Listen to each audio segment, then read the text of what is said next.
안녕하세요. 부산동 도서관 마을 사서 김영미입니다. 반갑습니다. 네, 매년 4월 12일부터 4월 18일까지 일주일간 도서관 주간입니다. 올해 58회를 맞이했는데요. 올해는 도서관, 책과 당신을 잇다를 주제로 진행을 하고 있습니다. 구산동 도서관 마을에서는 세계 도서관 사진전, 특별 강연, 문학 프로그램, 다양한 기획 프로그램 진행하고 있는데요. 네, 주민 여러분들의 많은 참여 부탁드립니다. 오늘은 저자 특별 강연으로 그 북유럽 도서관 견문록이라고 할 수 있는 모든 것은 도서관에서 시작되었다. 윤송현 선생님 모셨습니다. 좀 더 많은 분들이 보실 수 있도록 유튜브 실시간 중계로 하고 있는데요. 예, 잘 보이시죠? 예. 윤송현 선생님께서는 청주에서 오랫동안 초롱이네 도서관 운영하셨고요. 책 읽는 사회 문화재단 정책위원으로 활동하고 계십니다. 2010년에는 청주시의원으로도 활동하셨는데요. 복지정책에 매우 관심이 많으세요. 2013년 이후에 최근까지 거의 10여 차례에 걸쳐서 북유럽 여러 나라들을 방문하시면서 오랜 시간 복지와 민주주의 관점에서 도서관을 바라보셨습니다. 네, 오늘은 특히 북유럽 도서관과 복지국가에 대해서 말씀을 해주실 텐데요. 영감을 많이 얻을 것 같아요. 기대가 됩니다. 네, 윤성현 선생님 모시겠습니다. 큰 박수로 부탁드립니다.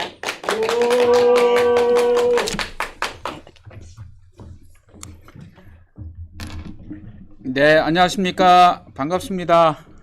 방금 소개받은 윤송현입니다. 구산동 도서관 마을에 정말 오고 싶었어요. 그런데 정말 전화 주셨을 때 너무 반가웠습니다. 그리고 정말 미리 와서 쭉 둘러봤습니다. 너무 좋은 곳이라고 생각이 되고요. 또 오늘 제가 구산동 도서관 마을에서 이야기를 한다고 하는데, 저 옆에 우리 책임사회 문화재단 안찬수 상임이사님이 와 계시고, 또 옆에 파주 중앙도서관 윤명희 관장님도 와 계세요. 상당히 부담도 되고 또 반갑기도 하고 그렇습니다. 저는 북유럽 도서관을 단순히 소개해 드린다기보다도 도서관은 우리 사회에서 왜 가장 중요한 시설인가, 도서관이 우리 사회에서 어떤 역할을 해야 되는 것인가 하는 이야기를 북유럽 사례를 통해서 좀 말씀드리고 싶어요. 그래서 우리 북유럽 사회가 복지국가로 되는 과정에서 도서관이 어떤 역할을 했던 것인가, 이런 얘기를 좀 구체적으로 말씀드리면서 도서관에 관심 있는 분들, 도서관에서 활동하고 계신 분들이 보다 더 분명한 소명의식을 가지고 일을 할 수 있으면 좋겠다, 이런 생각하고 있습니다. 사실 이제 우리 사회가 오래전서부터 우리나라에서 북유럽에 대한 관심은 많이 있었잖아요. 그래서 많은 분들이 북유럽을 다녀오시고 연구를 하지만 막상 사실 북유럽을 다녀보면은 우리하고 잘 맞는 부분을 찾기 어렵다, 이런 이야기들을 하세요. 실제 그 말인즉슨 뭘 배우고 싶은데 우리랑 좀 달라도 너무 다르니까 접점을 찾기가 힘들다는 것이죠. 사실 복지 정책도 그대로 가져다가 실행을 하기가 어려운 면이 많습니다. 그래서 그 뿌리를 캐 보다 보면은 우리는 어디서부터 맞출 수 있을까, 이런 생각을 하게 되는데, 그런 점에 저는 도서관을 발견하게 됐던 것입니다. 자, 오늘 그 얘기를 제가 좀 하는 데까지 성실하게 한번 해보겠습니다. 재미있게 한번 해보겠습니다. 같이 북유럽 한번 가보실까요? 네. 넘겼어요. 파워포인트 된 건가요? 네네. 네. 모든 것은 도서관에서 시작되었다. 타이틀 밑에 부제, 북유럽 도서관과 복지국가의 비밀입니다. 이 화면의 사진은 핀란드 헬싱키의 오디 도서관입니다. 네. 제가 쓴 책은 이렇습니다. 모든 것은 도서관에서 시작되었다. 제가 드리는 말씀 중에서 오늘 시간 관계상 많이 생략하고 할 텐데, 조금 더 관심 있는 분은 우리 구산동 도서관 마을에도 책이 있으니까 와서 좀 대출해 보셔도 좋을 것 같습니다. 네. 먼저 여러분 북유럽에 대해서 지도를 보고 좀 설명을 드리고 싶어요. 뭐 많은 분들이 잘 아시겠지만 그래도 한번 살펴보시죠. 북유럽은 유럽의 북쪽을 북유럽으로 하는데요. 우리나라하고 비교하면 이렇습니다. 우리나라 서울이 위도가 이 정도인데 그리스 남부, 스페인 남부, 뭐 지중해로 이어지는 관문, 지브롤터 해협하고 딱 맞닿아 있죠. 여기에 비해서 북유럽 국가들의 기본적인 수도, 노르웨이 오슬로, 스웨덴 스톡홀름, 그리고 핀란드의 헬싱키는 위도가 이렇게 높아요. 저 북쪽입니다. 북위 59에서 60도. 우리 아시아 쪽으로선 비교하자면 저 미국 알래스카의 앵커리지가 거의 비슷해요. 제가 왜 이걸 보여드리냐면 그만큼 북쪽에 있습니다. 북쪽에 있다는 것은 그만큼 이제 춥고 기후가 안 좋고, 또 하나 결정적인 건 예전에 우리 지구가 굉장히 추웠던 적이 있어요. 그때는 빙하기라고 하는데 빙하기에 얼음이 빙하가 남쪽까지 많이 내려와 있던 시기죠. 그래서 지구가 더워지면서 빙하가 서서히 물러나게 되면서 이제 북쪽 지역 땅이 드러나게 되는 것이고요. 그런 흔적들이 북유럽에는 수많은 호수로 나타나 있습니다. 그래서 핀란드나 스웨덴 지도 보시면은 호수가 굉장히 많아요. 그 호수들이 다 빙하가 물러간 흔적이에요. 그래서 어쨌다는 거냐? 땅이 척박합니다. 자갈이 많아요. 농사짓기 힘들어요. 그리고 기후가 겨울은 길고 겨울에는 밤이 깁니다. 겨울에 가면은 12월 달에 가면은 아침 10시 반이 돼야 좀 밝아지고 그래요. 밤에는 저녁 때는 저녁이죠. 저녁에는 2시 반, 3시면 어둑어둑해집니다. 거꾸로 여름에는 낮이 길어요. 그래서 여름은 짧지만 일조량은 어느 정도 되기 때문에 그래도 농사는 지을 수 있지만 워낙 척박하다. 그래서 사람들 인구가 굉장히 적습니다. 스웨덴은 땅은 넓어도 인구는 1000만, 핀란드는 500만 조금 넘어요. 노르웨이 500만 조금 넘어요. 덴마크도 마찬가지예요. 그래서 4개 나라를 다 합쳐도 겨우 2,600, 700밖에 안 돼요, 인구는. 이들 나라들이 땅은 넓지만 사람 살기는 굉장히 힘든 나라들이다라는 거 말씀드리는 거예요. 여러분, 제가 오늘은 여러분 잘 아실 만한 이야기, 책 이야기부터 이제 이야기를 해드리려고 하는데, 삐삐롱 스타킹 아시죠? 이 삐삐롱 스타킹의 저자 린드그렌, 이분은 스웨덴 분이에요. 스웨덴의 국민 작가 아스트리드 린드그렌, 워낙 유명하신 분이니까 많이 아실 거예요. 이분의 전기 평전, 아스트리드 린드그렌 여사 평전 한번 시간 되면 읽어보시면 좋겠어요. 제가 이분은 워낙 유명하신 분인데 이분에서 알려지지 않은 이야기, 그 이야기는 이분이 어렸을 때 20세가 되기 전에 고향 동네에서 직장 다니다가 혼외자를 가져요. 그래서 고향에서 살 수가 없어가지고 고향 사람들 눈에서 비치기 어려워 힘들어서 스톡홀름으로 혼자 가서 살면서 스톡홀름에서 아이를 낳아야 되는데 스톡홀름에서도 아이를 낳을 수가 없어서 물어서 소개받은 곳이 덴마크 코펜하겐이었어요. 거기서 아이를 낳고 또 거기서 유모한테 맡겨서 아이를 기릅니다.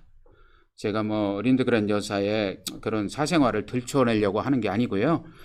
그 정도로 그 당시만 해도 여성들의 생활이 사실은 좀 비참했다. 또 사회적으로 이렇게 상당히 멸시되고 또 외면되는 그런 환경이었어요.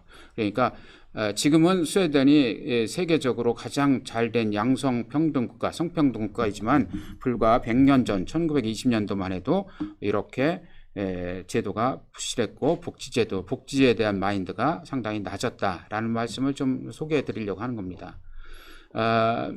그렇지만 뭐 린드그렌 여사가 워낙 많은 작품들을 썼고 이런 책들 도서관에 많이 있기 때문에 여러분들 읽어보신 분도 많을 거예요. 특히 린드그렌 여사님은 어린 고아들의 이야기를 많이 다뤘어요. 남쪽 초원 순난행, 이것도 고아들의 사는 어려운 모습들을 보여주고 있죠. 그 중에서 제가 꼭 한 권 완픽으로 한다면 라스무스와 방랑자라는 책이 있습니다. 이 책 재미있어요. 고아인 라스무스가 고아원을 탈출해서 방황하다가 방랑자를 만나게 되고 방랑자하고 같이 다니다가 강도한테 쫓기게 돼요. 근데 강도한테 쫓기다가 어느 마을로 들어갔는데 그 마을이 다 비어 있는 거예요. 텅 비어 있어. 이게 어찌 된 일이야? 그래, 그 중에 제일 큰 집으로 들어가서 숨어 있는데 나중에 밤에 보니까 강도들이 들어오는 거예요. 강도들 아지트로 쓰고 있었죠. 그래서 숨어 있다가 강도들이 떠난 뒤에 강도들이 숨겨놓은 보물을 챙겨가지고 이제 나오게 되는데 이 이야기를 읽다 보면은 아니 마을 전체가 비었다는 게 말이 되나? 이런 의문을 갖게 되죠. 그런데 그 당시에는 그게 일반화되어 있던 거예요. 그게 뭔 소리냐? 1840년도부터 1920년대 1차 세계대전이 일어나기 사이에 북유럽에서는 많은 사람들이 살기가 너무 힘들었기 때문에 북아메리카로 이주를 했습니다. 그 정도가 스웨덴에서는 거의 인구의 4분의 1에서 3분의 1에 이를 정도로 많았어요. 그래서 총 숫자가 130만 명이라니까 상당한 인구였죠. 마을 전체가 간 데도 많았어요. 그래서 이런 라스무스와 방랑자라는 이제 이야기가 나오게 된 것이다. 그것이 실제로 있던 얘기다. 그만큼 1920년대 1차 대전 이전까지만 해도 스웨덴은 상당히 가난한 살기 어려운 농업국가였다는 것이죠. 그랬던 스웨덴이 또 그랬던 북유럽이 지금이 아니에요. 불과 50년 만에 1960년대까지만 해도 세계를 선도하는, 세계가 부러워하는 복지국가 대열에 올라섰습니다. 50년 만에 그렇게 바뀌었었던 것, 어떻게 그렇게 됐을까요? 여러분, 그래서 이제 제가 한 가지 데이터만 갖고 왔는데 북유럽이 어떤 나라인가, 어떤 데인가, 세계적으로 행복한 나라, 행복 지수를 이제 평가하는 기준의 방법이 두 가지가 있어요. 여러분, 제가 질문할 때 딱 답해 보세요.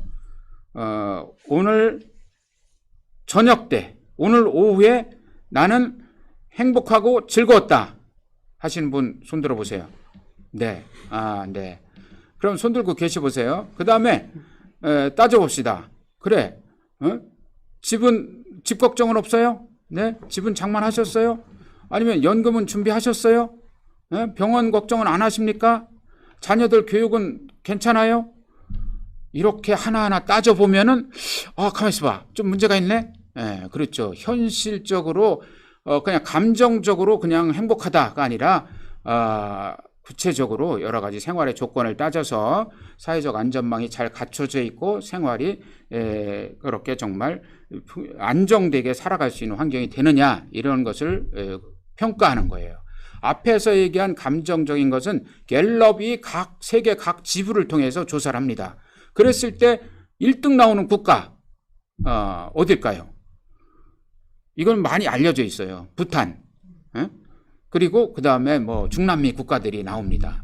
두 번째, 여러 가지 지표를 가지고 평가했을 때 세계에서 가장 행복한 행복 지수를 따져요. 이게 이제 월드 해피니스 리포트인데, 여기서 보면은 2015년, 2017년 사이에 조사한 수치 보면은 이 뒤에도 마찬가지입니다만은 전후에도 요 수치만 보면은 세계에서 탑 랭킹 1, 2, 3, 4까지가 다 북유럽 국가들이에요. 1번 핀란드, 2번 노르웨이, 3번 덴마크, 4번 아이슬란드, 스웨덴은 좀 밑에 내려가 있네요. 9등.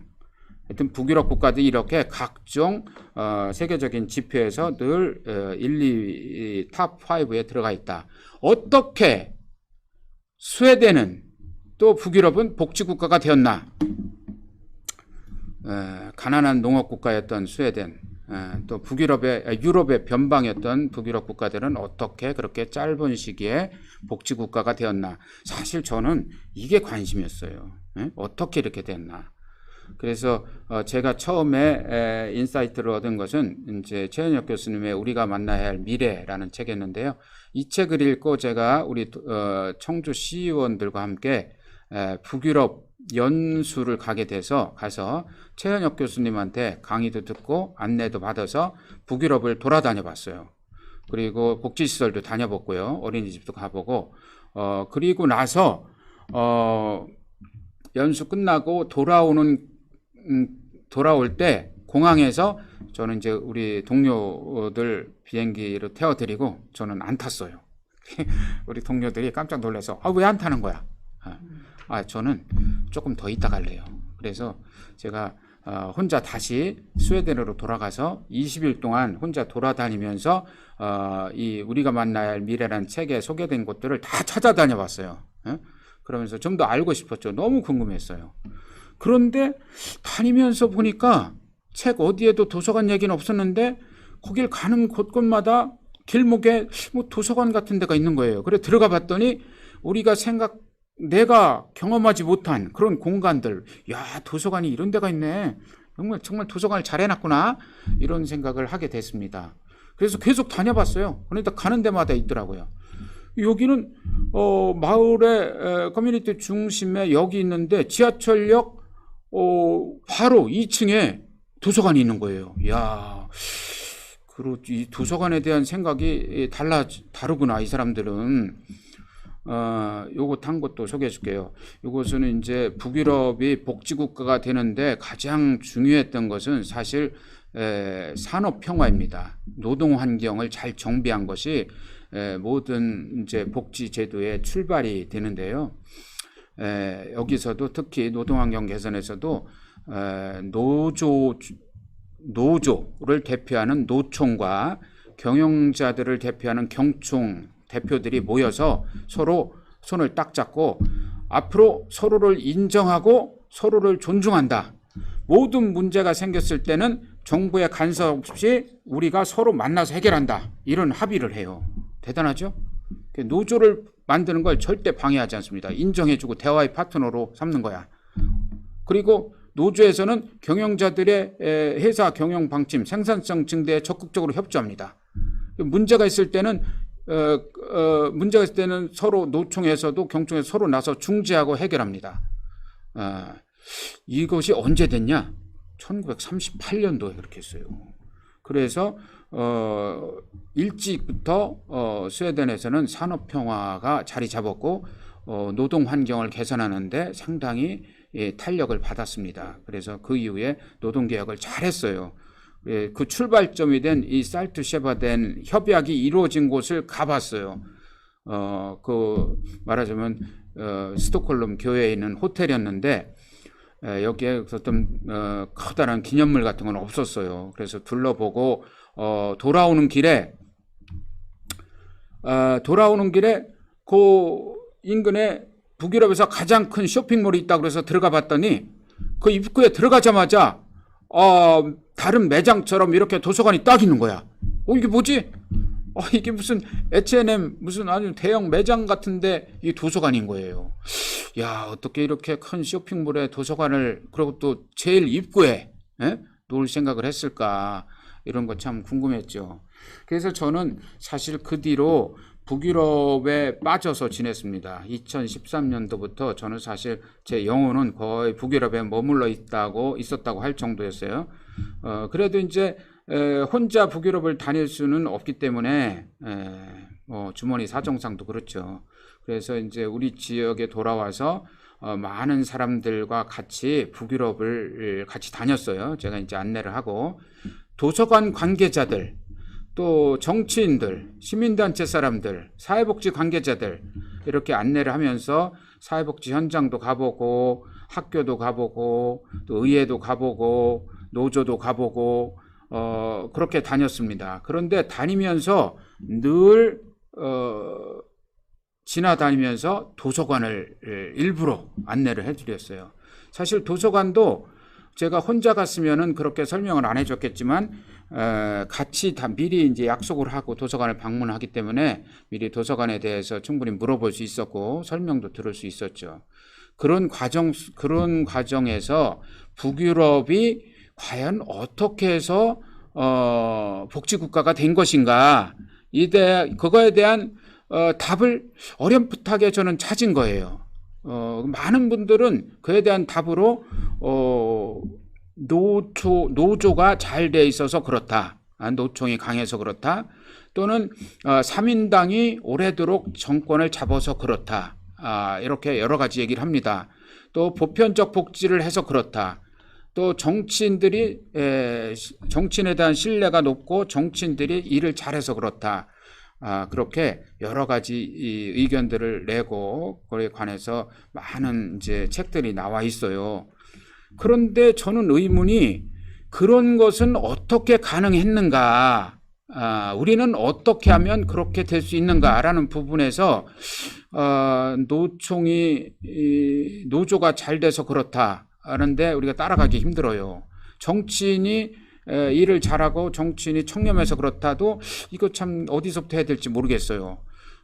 그런데 가만히 다시 그걸 더 거슬러 올라가서 따져보면은 이 사람들이 1890년도부터 1920년 사이에 현대 국가로 모더나이징을 하는 과정 속에서 상당히 이제 복지국가의 기틀을 잘 다졌는데 이때 중요하게 생각했고 많은 사람들이 집중한 것이 도서관이었구나 하는 것을 알게 됐습니다. 그래서 현대 스웨덴의 역사, 정치사 뭐 이런 것들을 거슬러 올라가 보고 현대 도서관의 역사를 거슬러 올라가 보니까 만나는 부분이 그것이더라 이거예요. 그래서 저는 도서관 이야기를 조금 더 체계적으로 알아보고 정리를 해봐야겠다는 생각을 하게 됐습니다. 제가 그래서 다시 지나갔네요. 북유럽 복지국가의 기반이 도서관이었다는 것을 말씀드리려고 하는데 사실 거슬러 올라가 보면은 인류의 문명 자체가 도서관을 통해서 전수된 것이고 우리들에게 이제 도서관을 통해서 인류 문명이 계속 번성해 온 거잖아요. 그런 부분을 다시 한번 복기를 한번 해보겠습니다. 그래서 기록과 책이 있는 곳에서 사실 뭐 문명은 꽃을 피웠죠. 인류의 문명의 진보도 그렇게 이루어진 거예요. 고대 그리스, 이집트 문명서부터 그런 자료들은 많이 나와 있고 알고 계실 거예요. 고대 그리스 문명은 어떻게 중세 암흑기를 살아남아서 근세로 전해졌을까? 이런 의문도 들죠. 이런 의문에 대한 이제 관심을 갖는 것부터 이야기는 시작되는데요. 사실 제가 이제 종교적인 얘기를 하려고 하는 건 아닌데 유럽의 문명은 뭐 종교 이야기, 그리스도 얘기를 안 하고서는 얘기를 할 수가 없잖아요. 아시다시피. 그래서 초창기에 그리스 로마 문명은 사실 이제 이 다신교였잖아요. 다신교. 그리고 로마 시대 때는 가톨릭 그리스도교를 많이 탄압됐었고 그런데 서기 313년에 콘스탄티노스 황제가 이제 기독교를 공인하고 테시오도스 황제가 기독교를 국교로 삼았어요. 기독교를 국교로 삼았다 하는 것은 이전에 다신들을 다 부인하고 오직 하나님만 예수만 이제 지저스만 찾는 거예요. 그래서 이전에 그리스 로마 시대 때 인류의 저작물들, 인류의 사색과 고뇌의 창조물들 이런 것들은 다 이제 외면당하고 창고에 처박힌 거예요. 그 이후에 사람들이 관심을 갖게 되는 거, 연구하고 쳐다보는 건 펼쳐보는 건 오직 성서, 하나님 말씀만이 유일한 진리로 여겨졌고 그리스 로마 시대의 철인들, 이제 인간들의 이 창작물들, 저작물들은 다 외면당한 것이죠. 그건 어디가 있었어요? 다 수도원의 창고에 처박혀 있었어요.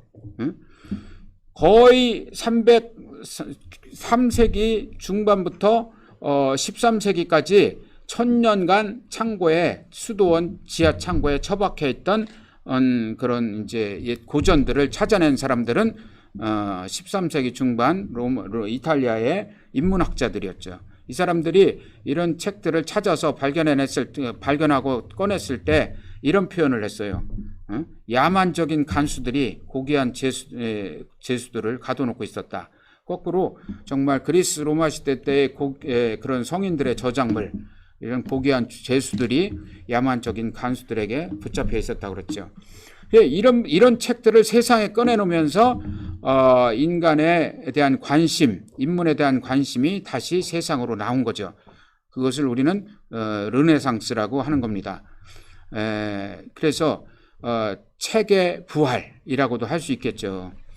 이런 내용들은 움베르토 에코의 유명한 소설 장미 이름에 잘 나와 있죠. 수도원에서 벌어진 사건이니까 굉장히 흥미진진하잖아요. 많은 분들이 읽어보셨을 거예요. 이 책에 보면은 수도원 내 장소고 관리하는 것이나 또 필경사들의 일상이 잘 묘사되어 있는데요. 이렇게 수도원에 있던 책들이 꺼내지고 옛날 책들에 대한 관심들이 높아지고 또 동로마 제국, 비잔틴 제국에서 책들이 넘어오면서 이 책들을 모아놓은 사람들이 수집하고 장소로 관리하는 사람들이 관리하는 곳이 생겼는데 바로 이제 이탈리아 도시국가의 부호들, 대상들이 그런 일을 많이 했는데 대표적인 게 피렌체의 메디치 가문이 만드는 로렌초 도서관이에요. 로렌초 도서관, 라우렌치아 도서관이라고 하는데 이곳은 전에 그 TV 프로 알뜰 신잡인가 거기에 나왔었어요. 이 로렌초 도서관은 미켈란젤로가 건축을 처음에 시작했다가 한 1년 정도 건축을 하다가 미켈란젤로가 로마의 베드로 성당 건축으로 불려가는 바람에 마무리는 못했지만 그 설계 자체를 미켈란젤로가 했기 때문에 지금도 굉장히 유명해요. 이런 도서관이 있어요. 그러니까 그리스 로마 시대부터 이어져 온 책들을 수집해서 다시 한 곳에 모아놓고 사람들에게 열람할 수 있게 볼 수 있게 하는 곳이 만들어졌다. 뭐 이런 부호들이 하는 곳이나 또는 이제 대학 도서관들, 도시국가에서 만든 대학 도서관에서 이런 이제 장소들을 관리하면서 도서관들이 모습을 드러내기 시작했죠. 나타내기 시작했어요. 요 책은 제가 이제 책에 대해서 아는 분한테 조금 좀 재미로 보여드리려고 하는 건데, 이 책은 인쇄한 것일까요? 손으로 쓴 것일까요? 응? 제가 왜 이 말씀을 드리냐면 옛날에 필경사들이 책을 썼다고 해서 그냥 막 휘갈려 쓴 게 아니에요. 또박또박 줄 긋고 자루다 줄 긋어서 맞춰놓은 다음에 정자체로 또박또박 썼습니다. 워낙 맨날 하던 일이 이런 죄라 자기 서체를 만들었어요. 그래서 이것은 거의 인쇄된 거하고 구별할 수가 없어요. 구별하는 방법은 뭐냐? 오른쪽 줄이 맞았냐 안 맞았냐. 이건 안 맞았잖아요. 이거는 손으로 쓴 거예요. 예를 들면 그럴 정도로 필경사들이 쓴 책이 아주 굉장히 꼼꼼하게 잘 쓴 것이다. 이런 서체를 그대로 이어서 서체를 만들어서 한 것이 인쇄술이에요, 사실. 구텐베르크의 인쇄술을 발명한 것이 우리 이제 독서 문화, 책의 문화에서는 굉장히 중요하잖아요. 이전에는 필경사들이 성서를 필사하는데 거의 6개월 이상 걸렸다고 그래요. 그런데 구텐베르크가 이 포도즙을 짜는 프레스기를 이용하고 활자를 깎아서 타입을 만들어서 그거를 조판해서 찍는 방법을 발명하고 나서부터는 책이 굉장히 빠르게 만들 수 있게 된 것이죠. 그런데 여러분, 구텐베르크의 인쇄술 발명이 곧 읽기의 혁명으로 이어진 건 아니었습니다. 그때는 또 하나의 단계가 필요한데요. 그 이후에 루터가 종교개혁 선언을 하죠. 1517년에 이제 비텐베르크 교회문에 면죄부 판매를 비판하는 95개조 논제를 게시하면서 종교개혁에 횃불을 들었는데요. 루터의 종교개혁은 제가 기독교에서 종교개혁을 말씀드리려고 하는 게 아니라 읽기혁명에서 굉장히 중요한 의미가 있다라는 점을 말씀드리려고 소개를 하는 겁니다. 루터가 종교개혁을 외친 것은 면죄부 판매를 비판한 것으로 시작됐는데요. 그 내용은 면죄부 판매가 과연 성경에 있는가 하는 거예요. 핵심적인 내용은. 루터는 성서를 유일한 신앙의 근거로 삼고 그 얘기가 성서에 있는가 없는가를 알아야 된다는 점을 강조했어요. 그래서 교황과 사제의 존재 자체도 과연 그것이 성서에 있는가라고 들면서 부정했죠. 그래서 강조한 것은 내 눈으로 직접 성서를 읽어야 된다. 성경을 읽어야 된다는 점을 강조했어요. 성경을 읽으면은 그 사람이 곧 사제다. 그래서 전에 듣지 말고 다른 우상을 통해서 보지 말고 성서를 통해서 봐야 된다. 직접 봐야 된다 이거예요. 예를 들면은 여러분 우리가 유럽에 가면은 성당을 많이 구경 다니잖아요. 그리고 유럽의 중세 미술품들, 그림들 보면은 성경과 관련된 이야기들이 많잖아요. 그죠? 예, 그런 이야기들은 사실 보면은 그 자체가 미디어인 거죠. 미디어. 옛날에는 말하자면 책으로서 그 내용을 전달하고 하기가 어렵기 때문에 읽을 수가 없었기 때문에 일반인들이 그 성경의 내용을 기억하고 구전하는데 매개가 됐던 것이 바로 그런 그림과 조각 이런 거였다고 생각이 됩니다. 그래서 사실 성당에 그런 이제 예술품들을 굉장히 애써서 많이 만들었던 것이죠. 그래서 루터가 성경을 읽어야 된다고 말하고 성경을 읽는 순간 바로 그 사람이 사제라고 말하고 교황과 사제의 권위를 부정하고 그 뒤에 어떤 일이 벌어졌냐면요. 이 북유럽 쪽에 특히 네덜란드 쪽에 이런 데서는 성당에 있는 성물들을 전부 다 철거해 버립니다. 성상 파괴 운동이라고 그러는데 그 이후에 루터교를 따르는 데서는 성당이 굉장히 깔끔해요. 우상을 믿지 않는 거예요. 말하자면 다른 미디어가 필요 없어. 이제 성서를 읽으면 되기 때문에 이런 점을 강조했어요. 그래서 성서를 읽어야 된다를 강조했고 또 루터 자체가 도망다니면서 성서를 독일어로 번역했어요. 그 이후에 각 나라에서 자기들 언어로 성서를 많이 번역했죠. 그래서 성경을 사람들이 쉽게 읽을 수 있게 됐어요. 말하자면 앞에 말하자면 여기 구텐베르크의 인쇄술 혁명으로 성경이 굉장히 저렴해졌죠. 예전보다 싸졌어. 구하기가 쉬워졌어. 그 다음에 루터가 독일어로 번역했고 다른 나라들도 자국어로 번역했어. 그래서 성경을 읽기가 쉬워졌어. 그런데다가 루터는 직접 읽으라고 하고 그런 것이 전체적으로 어울려서 성서에 대한 수요가 굉장히 늘어났고요. 그것이 곧 인쇄 산업의 부흥으로 이어졌습니다. 그래서 종교개혁, 인쇄술의 발명 이런 것들이 다 어우러져서 미디어 혁명으로 이어졌다. 그래서 읽기 문화가 폭발적으로 확산되는 그런 계기가 됐다는 것이 제 이야기입니다. 그래서 여러분 루터의 종교개혁 이후 신교와 구교, 루터를 따르는 신교, 루터교 사람들과 이제 가톨릭을 추종하는 구교 사이에 전쟁이 벌어지잖아요. 30년 전쟁. 이렇게 구별되어 있어요. 독일 북부 지역, 네덜란드, 이런 덴마크, 이 북쪽은 다 신교, 루터교고 남쪽은 가톨릭인데요. 이런 차이가 나중에 어떻게 나타나느냐 제가 말씀드리고 싶은 것은 결국 문해율의 차이로 나타났다. 그 핵심은 이제 루터가 말한 성경 읽기의 중요성을 받아들이는 것과 그렇지 않은 것과의 차이다라고 말씀드리고 싶어요. 스웨덴은 일찍부터 루터교를 이제 국교로 받아들이고 종교 전쟁 때는 신교 입장에서 싸웁니다. 그래서 찰스 11세가 1686년에 교회법을 만들어서 성경과 교리문답을 읽지 못하는 사람은 결혼할 수 없다. 그래요. 그렇게 아직 못 박았어요. 아니 왜?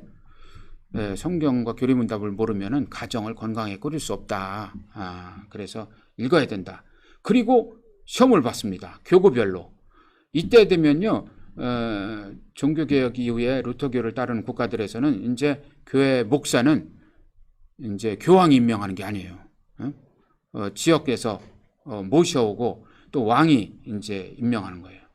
그래서 교회가 행정 관리 업무를 지역 관리 업무도 합니다. 그래서 교회법에서 성경과 교리문답을 읽어야 한다고 읽지 못하면 결혼할 수 없다고 한 것이고, 그래서 1년에 한 번씩 시험을 봤습니다. 마을별로, 교구별로 돌아다니면서. 그리고 시험 본 내용을 이렇게 기록까지 해놨어요. 알스타드 교구의 야곱 에릭슨 62세는 읽을 수 있다. 캔. 와이프 에릭스 도터는 못 읽는다. 캔낫. 딸들 다 시작했다. 이모 엔트 마지막에 66세 이모는 조금 읽는다. 이렇게 다 표시를 해놨을 정도예요.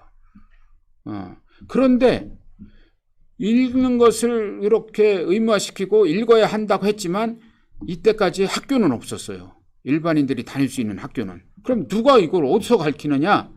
이런 문제였죠. 모든 것은 그 보호자에게 책임이 있었어요. 보호자가 아이들을 가르치고 읽지 못하면 벌금을 내도록 하는 그런 걸 부과했습니다. 이런 과정이 있어. 인쇄혁명을 거치고 또 이제 종교개혁 과정에서 어떤 일이 또 벌어졌냐면 수도원들이 이제 문을 많이 닫아요. 수도원들이 문 닫고 수도원이 문 닫으면서 수도원의 책들이 시중으로 막 풀립니다. 그렇게 시중에 유통되는 책들을 지역의 영주들이나 공작, 후작, 백작 이런 귀족들이 귀족 중에서 경제력이 있거나 또는 이제 뜻이 있는 사람들이 책을 모아서 소장하는 개인 도서관을 만들어요. 그래서 지금도 이런 도서관이 있는데 16세기 만들어진 도서관, 독일의 볼펜비텔 아우구스트 도서관이 있고 독일 바이마르 안나 아말리아 도서관인데 지금도 그대로 있습니다. 이게 16세기, 17세기, 1600년대 도서관이에요. 이 도서관 제가 보여드리는 것은 예전에 중세를 거치면서 중세 시대 때 책을 수장하고 있던 수도원 도서관들이 문을 닫으면서 특권층을 위한 귀족 도서관, 대학 도서관들이 이제 그런 책들을 소장하고 관리해 왔다. 이런 도서관들은 특별한 사람들만 이용할 수 있는 그런 곳이었죠. 어쨌든 북유럽에도 그런 이제 독일 쪽에 그런 도서관들이 이제 문명을 계속 이어갔는데 북유럽에서는 아까 말씀드린 대로 교회법에서 교구를 통해서 책 읽기를 확인하고 점검하는 그런 일이 있었는데 학교는 없었다고 그랬잖아요. 그 책임은 가정에 있었어요. 그래서 어떤 상황이 벌어졌냐? 집집마다 부모가 아이들을 가르치고 또 이제 제일 가장이 자기 식솔들을 가르쳐야 됐어. 예를 들면 하인들도 가르쳐야 됐고요. 그래서 낮에는 일하기 때문에 못했지만 밤에 책 읽어주는 그런 풍토가 자연스럽게 자리 잡았다는 것입니다. 저는 이런 대목이 중요한 것 같아요. 책 읽기 문화가 예전부터 꾸준히 이어졌다. 특히 성경과 교리문답을 중심으로 자녀들한테 이렇게 읽어주는 풍토, 문화 이런 것들이 있었다. 그리고 마을에서는 글을 아는 사람이 그걸 또 서로 말하자면 동량하듯이 서로 주고받고 하면서 가르치는 거예요. 특별히 선생은 없었지만 아는 사람들이 가르치는 역할을 했고 성당에 교회에 가기 어려울 때는 마을 사람들이 같이 모여서 성경을 읽으면서 서로 가르치는 역할을 했다. 이런 문화가 19세기 북유럽에서는 상당히 이제 다른 형태로 살아나는데 예를 들면 덴마크에 여러분 그룬트비 아시죠? 그룬트비는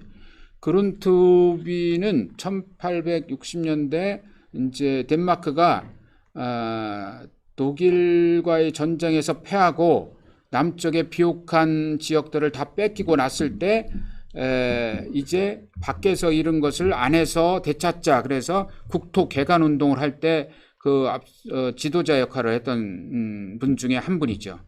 근데 이제 그분이 농민들을 모아서 이제 농한기에 농민들을 모아서 학교를 만들고 농민들이 같이 합숙을 하면서 이제 농업 기술도 배우고 근대적인 이제 시민 교육을 하는데 이분이 이때 썼던 방식 중에서 가장 이제 이 두드러지고 사람들한테 어필을 했던 것이 이분이 대화를 통한 교육을 강조했어요. 주입식 교육, 선생 있는 교육이 아니고 대화를 통한 교육, 생활 언어를 사용한 교육 이런 걸 강조했습니다.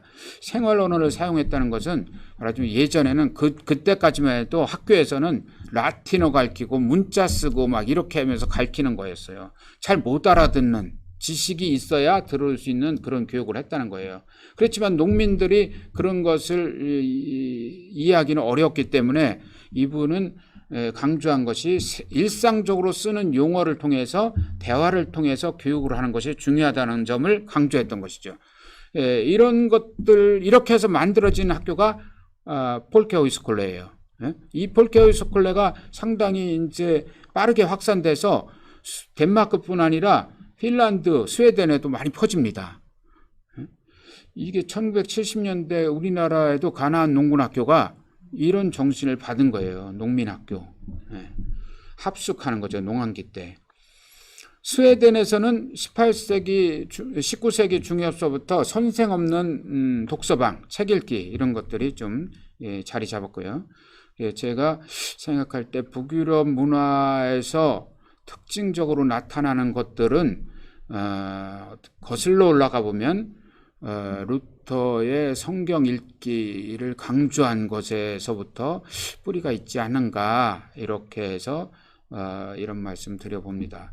어쨌든 그 결과 사람들은 일상적으로 성경과 교리문답, 종교 관련 서적이었지만 같이 눈높이를 맞춰가면서 선생이 없는 그런 이 학습 문화, 또 부모가 자녀들에게 책 읽어주는 문화를 갖게 되었다. 그런 문화들이 북유럽의 책 읽기에 든든한 뿌리가 되었다라는 것 말씀드리고요. 이래서 19세기가 되면은 이런 것들이 뒷받침이 되었지만 이제 의식 있는 사람들, 근대적인 계몽 의식을 가진 사람들이 나서서 시민들의 자각, 시민들의 의식 계몽을 통한 이제 권리 자각 이런 것들을 의식하고 다양한 계몽 운동을 펼치는데요. 북유럽에서는 특히 뭐 금주 운동, 절제 운동이라고도 하는데 금주 운동이 굉장히 이제 활발하게 벌어졌어요.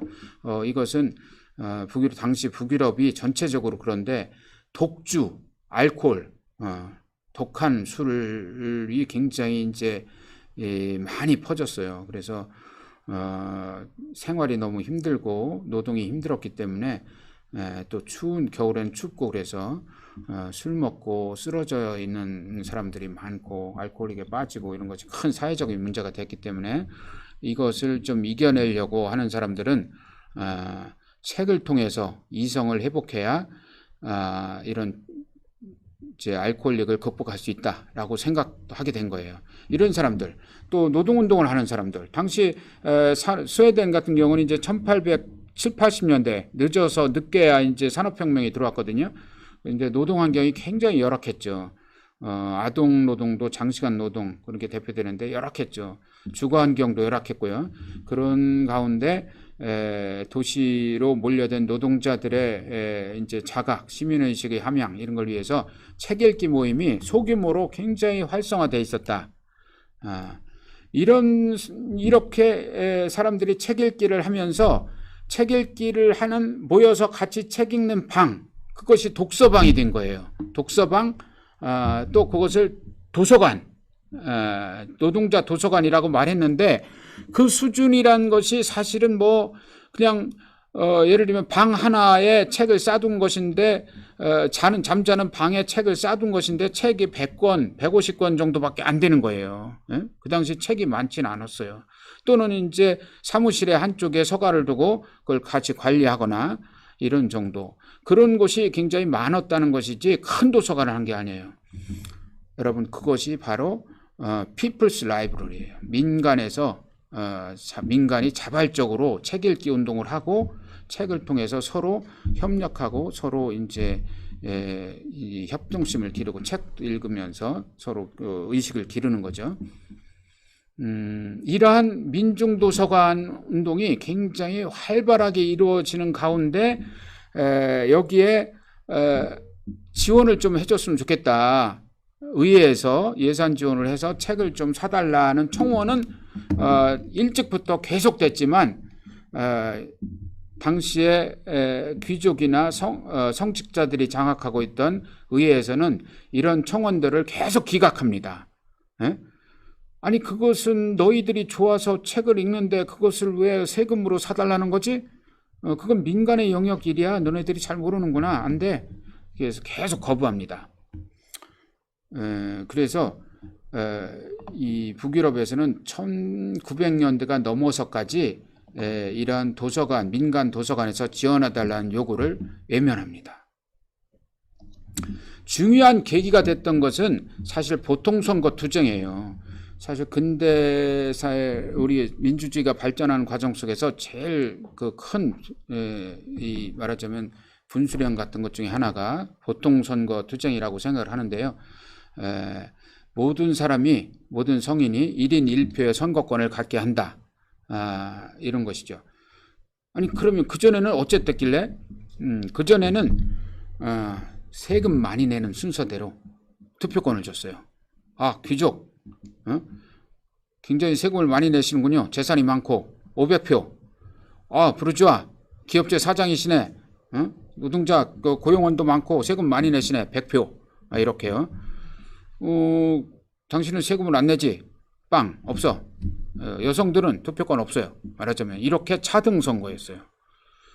그러니까 당연히 의회는 그렇게 해서 뽑힌 의회는 귀족들 중심에 있는 사람들 중심의 의회가 됐었죠. 그런데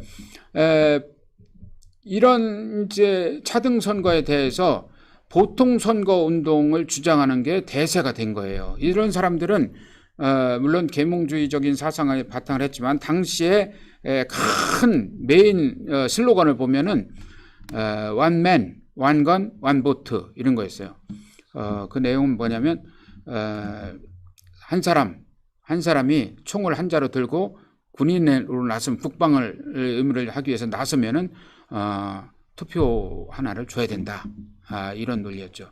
이것은 19세기 1900년대 전후에서 유럽이 이 민족주의 열풍에 휩쓸리잖아요. 나라별 국가 간 대립이 상당히 심해지고 이런 가운데 징집을 하는 문제, 징집의 필요성, 징집을 현대화할 필요성에 부닥쳐서 큰 이제 고민이 됐고 논란이 됐어요. 그래서 더 이상 국방력을 강화하고 징집을 하기 위해서는 제대로 하기 위해서는 이 보통 선거의 주장을 외면할 수 없는 그런 상황이 된 거예요. 특히 세계 유럽의 각국들이 치열하게 전쟁으로 각축하면서 전쟁으로 내몰린 1차 세계대전 전후에서 이것들을 피할 수 없게 됐어요. 그래서 결국 이제 보통선거를 받아들이는데, 보통선거를 받아들일 때, 이제 받아들였다는 건 이제 귀족들, 성직자들이 받아들였다는 거예요. 보수당, 보수 세력들이. 그런데 이거를 받아들일 때 재밌는 것은, 이 스웨덴 같은 경우가 그래요. 대표적으로 이제, 귀족들이, 보수 세력들이 보통선거 주장을 받아들이긴 받아들여야겠는데, 그렇게 해서 선거를 했다가는 이 선거에서 우리 귀족 대표들은 전혀 승산이 없다. 아니 우리는 400표 갔던 사람이 어느 날 한 표밖에 안 갖고 빵표 했던 애들이 한 표씩 갖고 그러면 이게 투표라면 되겠어 그게? 그래서 굉장히 부정적이었죠. 그러다가 결국 보통선거를 도입하기로 할 때 거기에서 끼워넣기 식으로 같이 연동해서 바꾼 것이 비례대표 선거예요. 프로포셔널. 이게 사실은 좀 아이러니인데 원래 더 이게 프로포셔널이 진보적인 주장인데 실제 주장한 것은 보수 쪽에서 생존 전략으로 했던 것이었다. 그래서 보통선거와 비례대표가 동시에 이게 이제 유럽에서는 도입이 돼요. 다른 국가들도 다 비슷해요. 그런데 딱 한 군데 영국만 이걸 안 합니다. 보통선거를 받아들이면서도 영국에서는 기존의 귀족들, 부르주아 대표들이 워낙 자신을 했기 때문에 우리가 선거를 해도 우리가 조직 장악력이 있어서 이긴다 생각을 해서 그냥 소선거구제를 유지했어요. 그래서 영국만 소선거구제입니다. 영연방 국가들, 그 영연방 국가들이 어디예요? 미국, 호주, 인도 이런 데가 아직도 소선거구제예요. 다른 데는 비례대표 선거입니다. 어쨌든 그래서 이렇게 보통선거를 하고 도입하고 비례대표 선거를 받아들였어요. 그게 이제 남성 보통선거를 실시한 게 스웨덴 같은 경우 1911년이거든요. 1911년에 이걸 하기로 해놓고 보니까 이제 한 사람 한 사람 성인들의 투표가 굉장히 중요하다는 걸 서로 이제 다 인정을 하게 된 거예요. 그래서 성인들의 학습의 필요성, 또 이제 의식을 어떤 계몽을 해야 된다는 것의 필요성을 공감하고 그걸 부인할 수 없었기 때문에 민중 그 이전서부터 끊임없이 청원이 됐던 민중 도서관에 대한 지원을 받아들이고 법으로 법제화해요. 그것이 민중교육지원법입니다. 민중교육지원법이 통과되고 나서 이제 각 그 민중 도서관들, 노동 도서관, 절제 운동을 하는 도서관 이런 분들이 다 분야별로 이제 협회를 결성하는데 특히 이 노동 도서관, 노동 관련 단체들은 다 모여서 노동교육협회 ABF를 결성하게 되는데요. 이 ABF가 북유럽 성인 학습 또 복지국가의 진입에 굉장히 중요한 역할을 하는 기구입니다. 지금도 스웨덴 또 북유럽 국가들에는 이 ABF가 굉장히 조직이 탄탄하고 커요. 그리고 이렇게 민중교육지원법이 만들어지면서 지자체별로도 또 도서관에 대해서 직접 지원하는 그런 체계를 갖춰 나갑니다.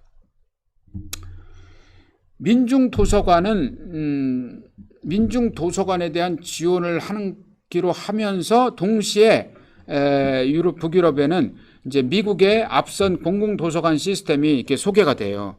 그 소개가 되는 것들이 거의 비슷해요. 북유럽 국가들이.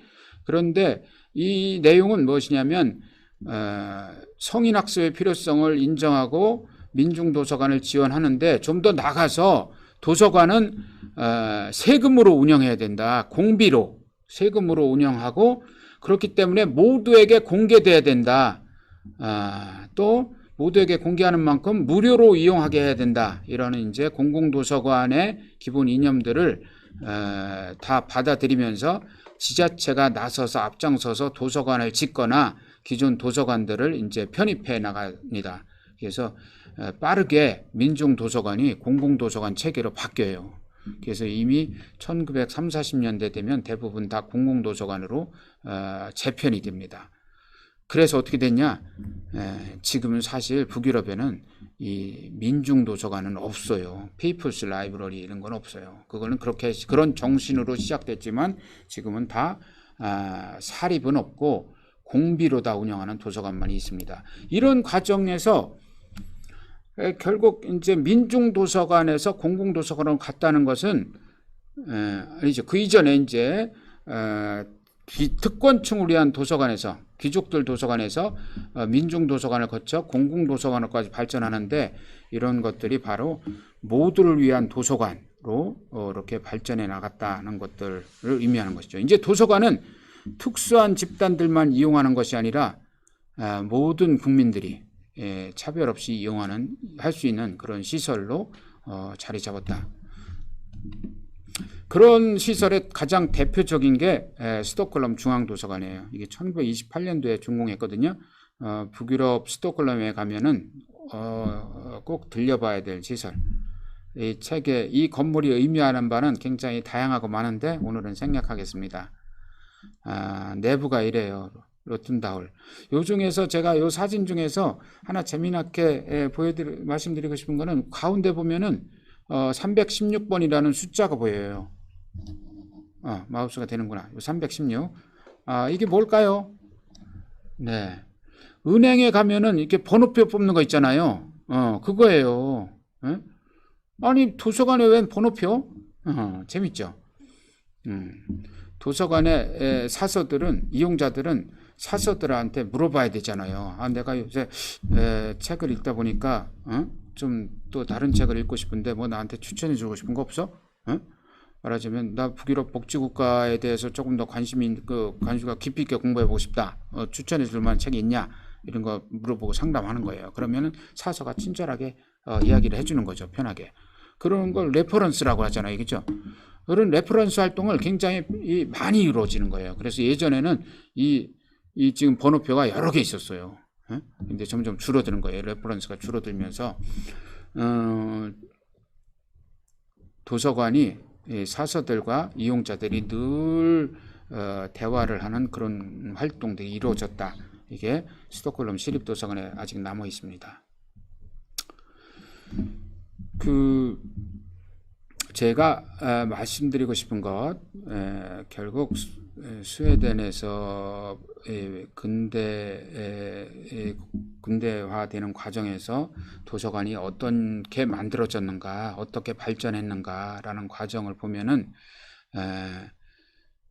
귀족 도서관에서 민중 도서관으로, 이제 민중 도서관 운동에서 공공 도서관으로 이렇게 발전하는 과정에서 이 사람들이 추구했던 가치는 도서관은 모든 시민들이 신분이나 또는 지역, 경제력, 학력, 뭐 종교, 피부색 이런 거에 관계없이 자신이 원하는 정보에 접근할 수 있게 해야 한다.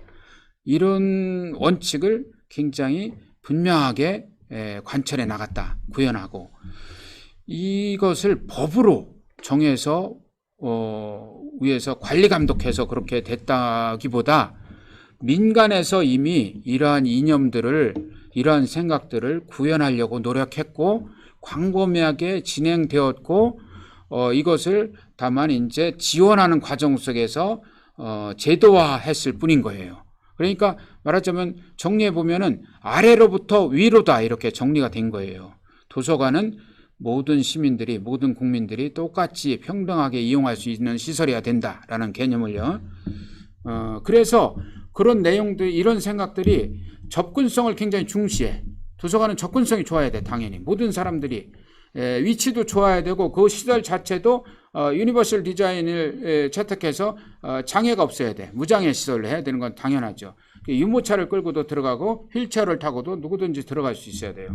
그런 접근성을 중시한 것이고, 지역적 차별이 없도록 해야 돼. 어느 지역은 부자 동네라고 도서관 잘해주고, 어느 동네는 뭐 인구도 적다고 도서관 안 해주고, 이렇게 도서관 서비스를 안 하고, 이런 것은 해서는 안 돼요. 그래서 도서관 시설이 이용자가 적은 지역은 도서관 시설이 약하더라도 도서관 시설을 해주고, 도서관 시설을 해줄 수 없을 때는 이동 도서관을 만들어서 원하는 책들을 이제 접근할 수 있게 해주는 거죠. 또 도서관은 네트워크로 잘 연결돼 있어요. 모든 도서관들이 다 연결돼 있어. 그래서 지금은요, 이 말은 지금 같은 경우는 북유럽 국가들은 그 국민은 도서관의 종류에 관계없이 스웨덴, 덴마크, 핀란드에 적을 두고 있으면 모든 도서관을 다 이용할 수 있습니다. 세금으로 지원되는 도서관. 우리는 예를 들면 대학 도서관을 이용할 수 없고 막 이러잖아요. 그런 게 없습니다. 다 이용하게 됩니다. 네트워크로 서비스한다. 그리고 사회적 약자의 정보 접근권을 굉장히 중시하고요. 그래서 병원 도서관, 뭐 교도소 도서관 이런 것들 굉장히 충실하게 하려고 합니다. 그리고 도서관에 직접 올 수 없는 사람들, 예를 들면 불가피하게 집 밖을 못 나오는 사람들을 위해서는 배달도 해줘요. 책 배달 서비스 같은 거 많이 합니다.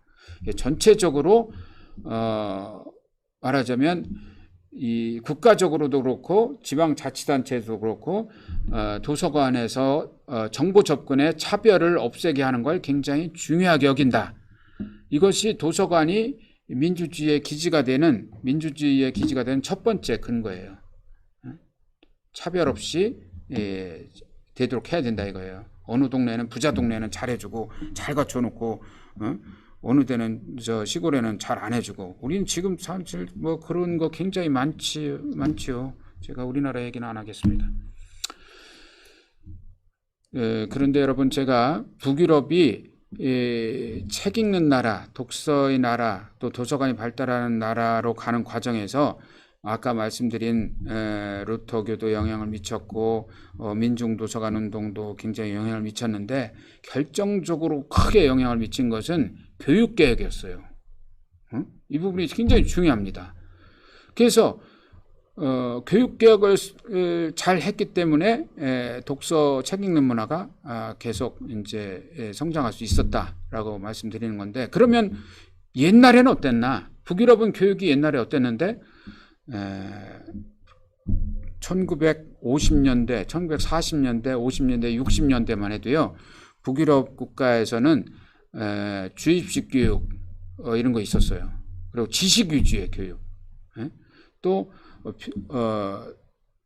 중학교 과정서부터 시험 봐가지고 선별하는 교육, 특수학급 만들어서 교육했어요. 그런데 1960년대 들어서, 그 논의는 이전부터 있었지만 60년대에 들어서 중학교까지 의무교육으로 바꾸면서 의무교육 과정은 교육 목표가 영재를 일찌감치 조기교육을 통해서 영재를 길러내는 것이 아니라 건전한 사회 구성원을 길러내는 걸 목표로 바꿉니다. 교육 목표를 그렇게 분명히 해요. 우리 사회가 지향해야 될 것은 건전한 사회 구성원을 기르는 것이다. 영재를 위한 교육, 이런 거 필요하지만 그건 이제 고등학교 과정에서 선택적으로 할 수 있게 하는 것이고, 그런 과정을 중학교 과정까지, 우리로 말하면 중학교 과정이고 거기는 기초 과정인데요. 기초 과정에서 할 필요는 없다. 오히려 해서는 안 된다고 생각하는 거예요. 그래서 오히려 초등학교, 중학교 과정에서는 지식 위주, 지식 전달 위주의 교육이 아니에요. 지식 전달 자체는 유슬리스하다 이런 표현까지 해요. 또 브루즈아틱하다라고까지 해요. 사실. 그래서 지식 전달이 아닌 탐구형 수업, 프로젝트형 수업을 굉장히 보편적으로 채택합니다. 그래서 그게 무슨 내용이냐? 예를 들면 반별로, 조별로, 인원별로 이제 그룹을 져서 그 그룹 단위로 주제를 정해서 이 자기들 이 연구해서 정리를 하게 하는 건데, 예를 들면 오늘은 바다에 대해서, 이번 주, 오늘이 아니죠, 다음 주에는 바다에 대해서 얘기해 보겠습니다. 공부해 보겠습니다. 이쪽 분들은, 이쪽 학생들은 바다에 대해서 어떤 거 공부하겠습니까? 우리는 바다 생물, 바다의 어류에 대해서 공부하겠습니다. 우리는 바다의 식물에 대해서 조사해 볼게요. 우리는 바다의 폐류에 대해서 조사해 보겠습니다. 뭐 그렇게 각자 분야를 나눈 다음에 그러면 다 열심히 해서 다음 주에 발표하세요. 그럼 이 사람들이, 이 어린이들이 다 어디로 갑니까? 도서관으로 갑니다. 도서관에 가서 뭐 자기들이 찾을 수도 있고 사서 선생님 도움을 받을 수도 있고, 그래 우리가 폐류에 대해서 관심 있게 자료를 보고 있는데 어디 가면 책을 찾을 수 있습니까? 그래 책을 모아서 자기들이 주제 발표를 할 자료를 만드는 것이죠. 그런 탐구형 수업을 합니다. 그래서 그게 어쨌다는 거냐? 그래서 필요한 지식을 그것만 딱 주입시키는 것이 아니라 필요한 지식을 어떻게 습득하는 것인가를 경험하게 하는 거예요. 자꾸 연습하고 숙달시키고. 그래서 종합적인 지식을 얻는 것을 몸에 체득시키는 거죠. 그리고 그런 결과는 평가하지 않아요. 평가하지 않는다는 건 전체적으로 평가하진 않아요. 반별로 평가를 해서 어느 정도 말을 들면 이 진도가 나가고 있나, 이해를 하고 있는가는 체크를 합니다. 그래서 그런 결과를 가지고는 부모님 만났을 때 그 학생하고 선생님하고 같이 이야기를 하면서 상황에 대해서 공유를 합니다. 예를 들면 이 아이는, 너는 지금 이제 수학 중에서 다른 건 좋은데 방정식이 좀 약한 것 같아. 그러니까 집에서 시간 날 때 방정식을 조금 더 공부해 보는 게 어떻겠니? 예를 들면 이렇게, 네가 지금 내가 만약에 나중에 커서 좀 외국에 나가고 싶다면, 너는 그렇게 네가 프랑스를 가고 싶다면 프랑스어를 조금 미리 공부해 보는 건 어떨까? 말하자면 예를 들면 이렇게 서로 상담하면서 대화로 이 아이의 현재 상태를 진단하고 그거에 대한 대안을 논의하는 것이지, 성적표를 매겨서 이거 평생 가는 거야, 이거 갖고 너를 평가하는 거야, 이런 건 하지 않는다는 거예요. 적어도 중학교 과정, 우리로 말하면 중학교 과정은 그렇게 하지 않습니다. 얘네들이 중요하게 생각하는 것은, 그런 과정에서 중요하게 생각하는, 낙인 찍지 않는다는 거야. 낙인을 찍어서는 안 된다. 여러분, 이 북유럽 복지국가를 이해할 때 있잖아요. 보편적 복지 정책을 이해할 때 중요한 이 단어가 그 스티그마예요. 스티그마, 낙인. 우리나라 같은 경우는 이제 2010년에 무상급식 대한 보편적 복지 얘기를 할 때, 무상급식을 얘기할 때 그 낙인이라는 용어들이 가끔 나왔거든요. 그래서 집에 부모님이 가난하다는 것으로 아이에게 낙인을 찍어서는 안 된다, 이런 이제 논리가 좀 있었죠. 그런데 사실 이제 우리가 마음속에 갖고 있는 낙인은 부모님이 가난하다는 것보다도 너는 공부 못하는 놈이야 라는 게 사실은 더 큰 거예요. 제가 볼 때. 너는 진짜 머리가 나빠. 우리 어렸을 때 학교 다니면서 그런 얘기 많이 참 상처를 많이 받죠. 제가 볼 때 우리나라 성인들은 대부분 다 그런 낙인이 가슴속에 있을 거라고 생각이 들어요. 다 숨기고 있는 거야. 그래 놓고서 그 성적 때문에 받은 상처를 숨기고 자녀에게는 그런 경험을 하지 않게 하겠다는 일념으로 사교육에 매진을 하는 거예요. 그래서 결국 자녀들에게 더 큰 상처를 갖게 하는 것이죠. 그러면 그러지 마시고 그런 상처를 낙인을 찍는 그 뿌리 그렇게 평가하고 줄 세우는 교육을 바꾸려고 생각할 필요가 있어요. 왜 그렇게 안 하고 그거는 그대로 둔 채로 아이들을 사교육에 내모는지 참 전 답답합니다. 어쨌든 북유럽에서는 이러한 교육개혁을 상당히 오랜 시간 공을 들여서 논의한 끝에 성공했어요.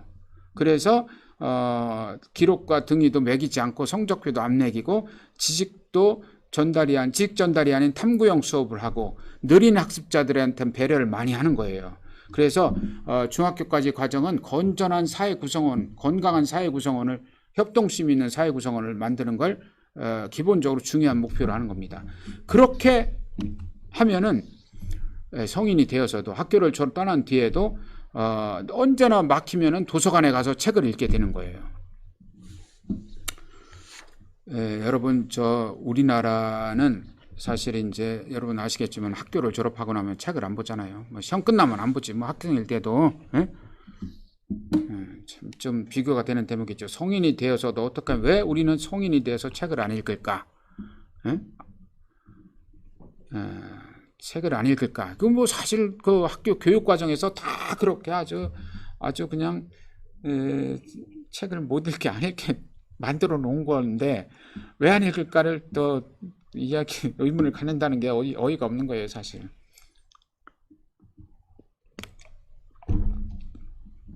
여러분 리터러시에 대한 국제적인 지표 중에 제가 이제 자료를 안 갖고 왔는데 그거 보면은 상당히 심각한 게 국제적으로 리터러시 평가를 하면 우리나라가 한 중간 정도 가요. 그런데 조금 자세히 들여다보면 있잖아요. 20대까지는 리터러시 수준이 상당히 높아요. 점수가 높아요. 20대는. 그런데 갈수록 깎아먹어요. 그래 거의 5, 60대 가면은 거의 바닥이야. 세계적으로 보면은 낮아요. 그게 뭔 소리냐? 왜 그러냐? 성인이 돼서는 책을 안 읽는 거야. 활자를 안 읽고 신문도 안 읽고. 그게 갈수록 심해요. 그래서 5, 60대 가면 안 읽는 거예요. 그런데 여러분 이게 있잖아요. 저는 이게 심각한 문제라고 생각해요.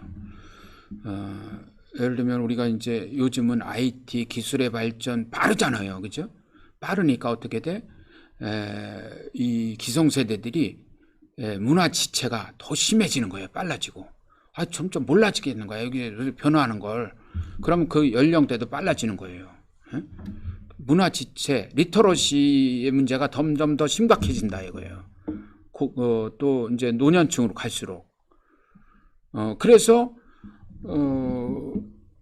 50대만 되면은 벌써 스마트폰 쓰는 게 굉장히 어렵죠. 인터넷 쓰는 건 물론이고. 그래서 사실 이제 보이스피싱도 많이 당하고 그렇잖아요.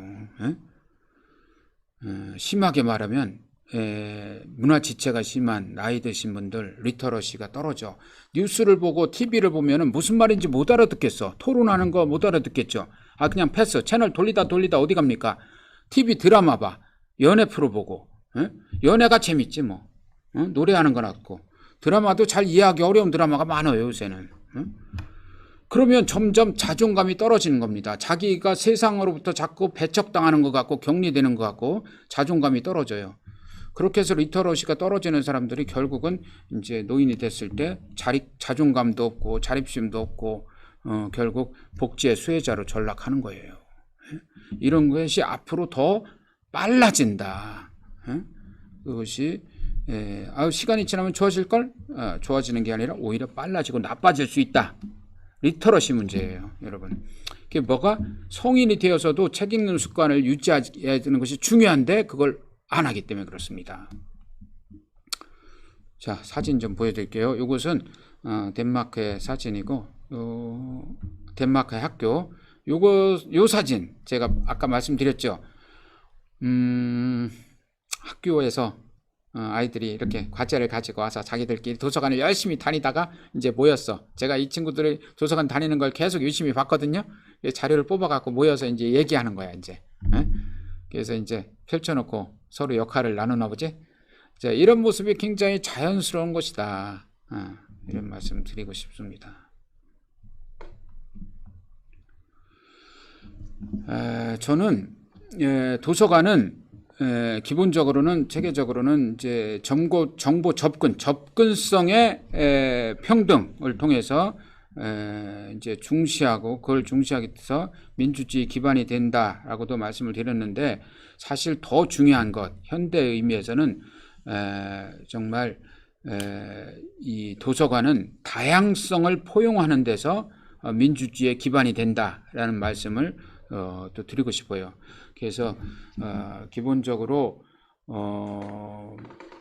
개인을 존중하고 개인의 의사를 존중하고 또 대화와 토론을 통해서 이해하고 존중하고 포용하는 그런 문화, 서로 다르다는 것을 또 다름의 존재를 인정하고 또 이해하고 포용하고 이런 것이 기본적으로 도서관이 지향해야 되는 바이다.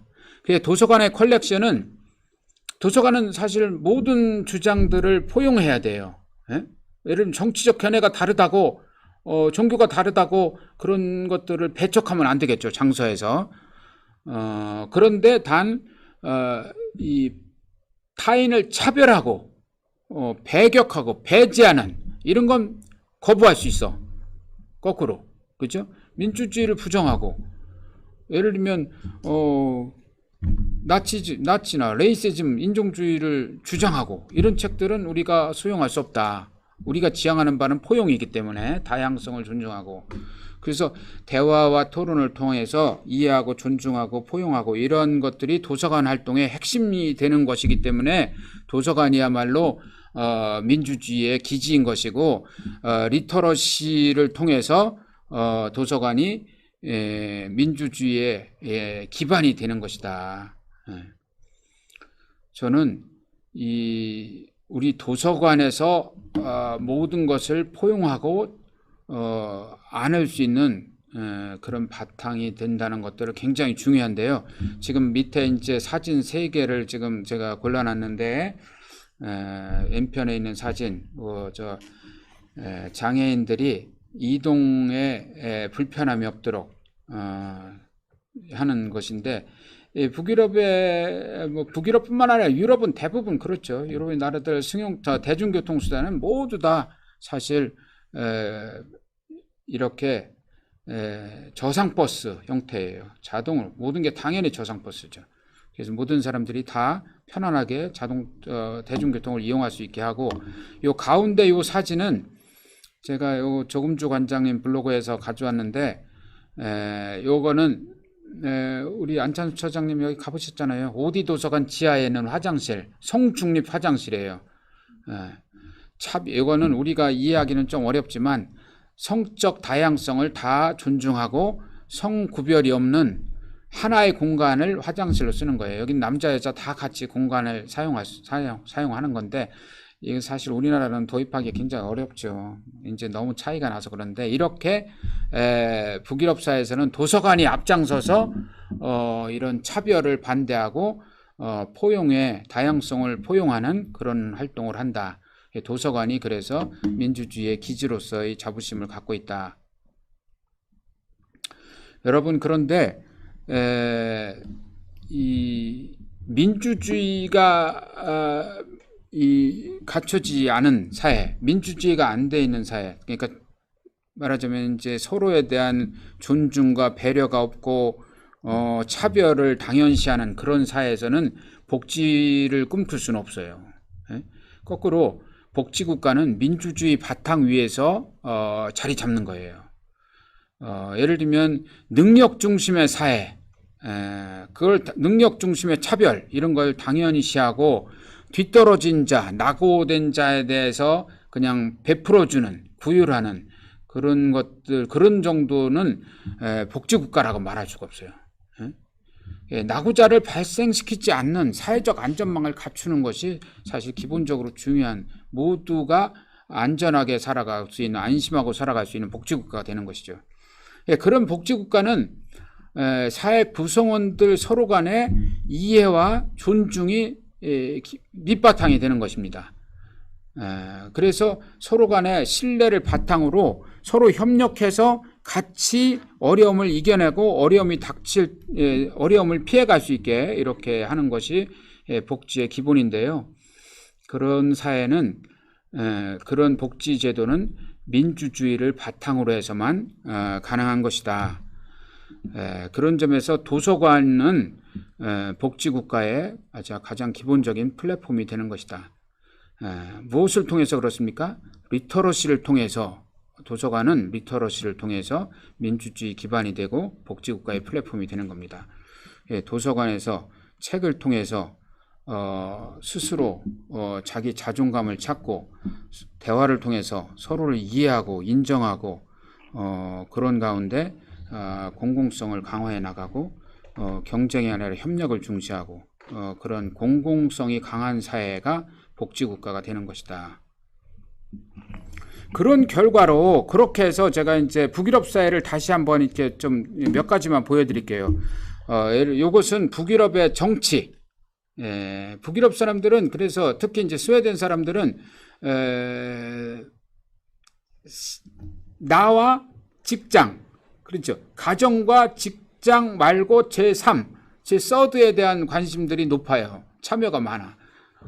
시민 참여가 굉장히 활발하고 정치에 대한 관심도 높고 참여도 활발합니다. 정치 참여는 학생들도 정치 참여를 해요. 그리고 봉사활동도 상당히 활발한데, 봉사활동이라고 하면은 직장 생활을 하고 난 나머지 시간대 하는 거예요. 우리는 자원봉사는 무슨 뭐 자기 일도 안 하고 와서 하는 걸로 생각을 하는데, 봉사활동, 그런 의미에서 제3의 활동, 가정과 직장과 그리고 제3의 활동에 상당히 활발히 참여한다. 그리고 이 사람들은 그런 결과로 투표율이 굉장히 높습니다. 북유럽은 보통 평균 한 85%, 스웨덴 같은 경우. 북유럽만이 이래요. 유럽 다른 데 프랑스나 영국 이런 데도 투표율이 낮아요. 근데 북유럽이 투표율이 상당히 높다. 이런 것들의 바탕은 저는 다 리터러시에 있다. 도서관에서 뒷받침하는 것이고, 이런 말씀 드리고 싶어요. 그런데 이런 결과를 끌어내는 또 중요한 말하자면 모멘텀이 무엇인가 보면은 스웨덴 선관위의 캐치프레이즈가 이거거든요. You vote, you win. You vote, you win. 그럼 내가 투표하면 내가 이긴다는 거야. 우리 생각으로는, 우리 경우로는 이게 이해가 가나요? 우리가 당선이 돼야 이기는데, 내가 투표해도 당선 안 될 가능성이 훨씬 높아. 훨씬 높은 게 아니라 안 될 가능성이 상당히 있죠. 이번에 우리가 대선에서도 보지만 아슬아슬한 차이로 절반은 이기고 절반은 진 거야. 절반은 죽은 거지. 그런데 이 사람들은 사고방식이 you vote, you win이에요. 이게 무슨 말이냐면 프로포셔널 선거를 하는 거예요. 비례대표 선거. 그래서 당신이 지지하는 만큼 당신을 지지하는 사람들이 의회에 참여합니다. 그래서 당신의 의견은 항상 의회에 반영됩니다예요. 근데 소선거구제라면 승자 독식이기 때문에 절반의 의사는 의회에 반영이 안 돼. 그러면 절반은 사표야, 죽은 표야. 그러니까 그 사람들은 너네는 무시당하는 거지. 그러니까 그런 사람들은 사회 참여 잘 안 해. 말하자면. 그래서 그런 사회는 투표율이 낮은 거예요. 결과적으로 그런 것 같지만 이런 바탕에는 높은 시민의식, 시민들의 활발한 참여 이런 게 뒷받침되고 있는 것이다. 여러분, 그래서 결국 리터러시가 높은 나라는, 리터러시가 높은 사회는 서로에 대한 이해가 굉장히 높은 거잖아요. 서로에 대한 이해가 높다는 것은 그만큼 서로에 대한 신뢰도 높다는 거예요.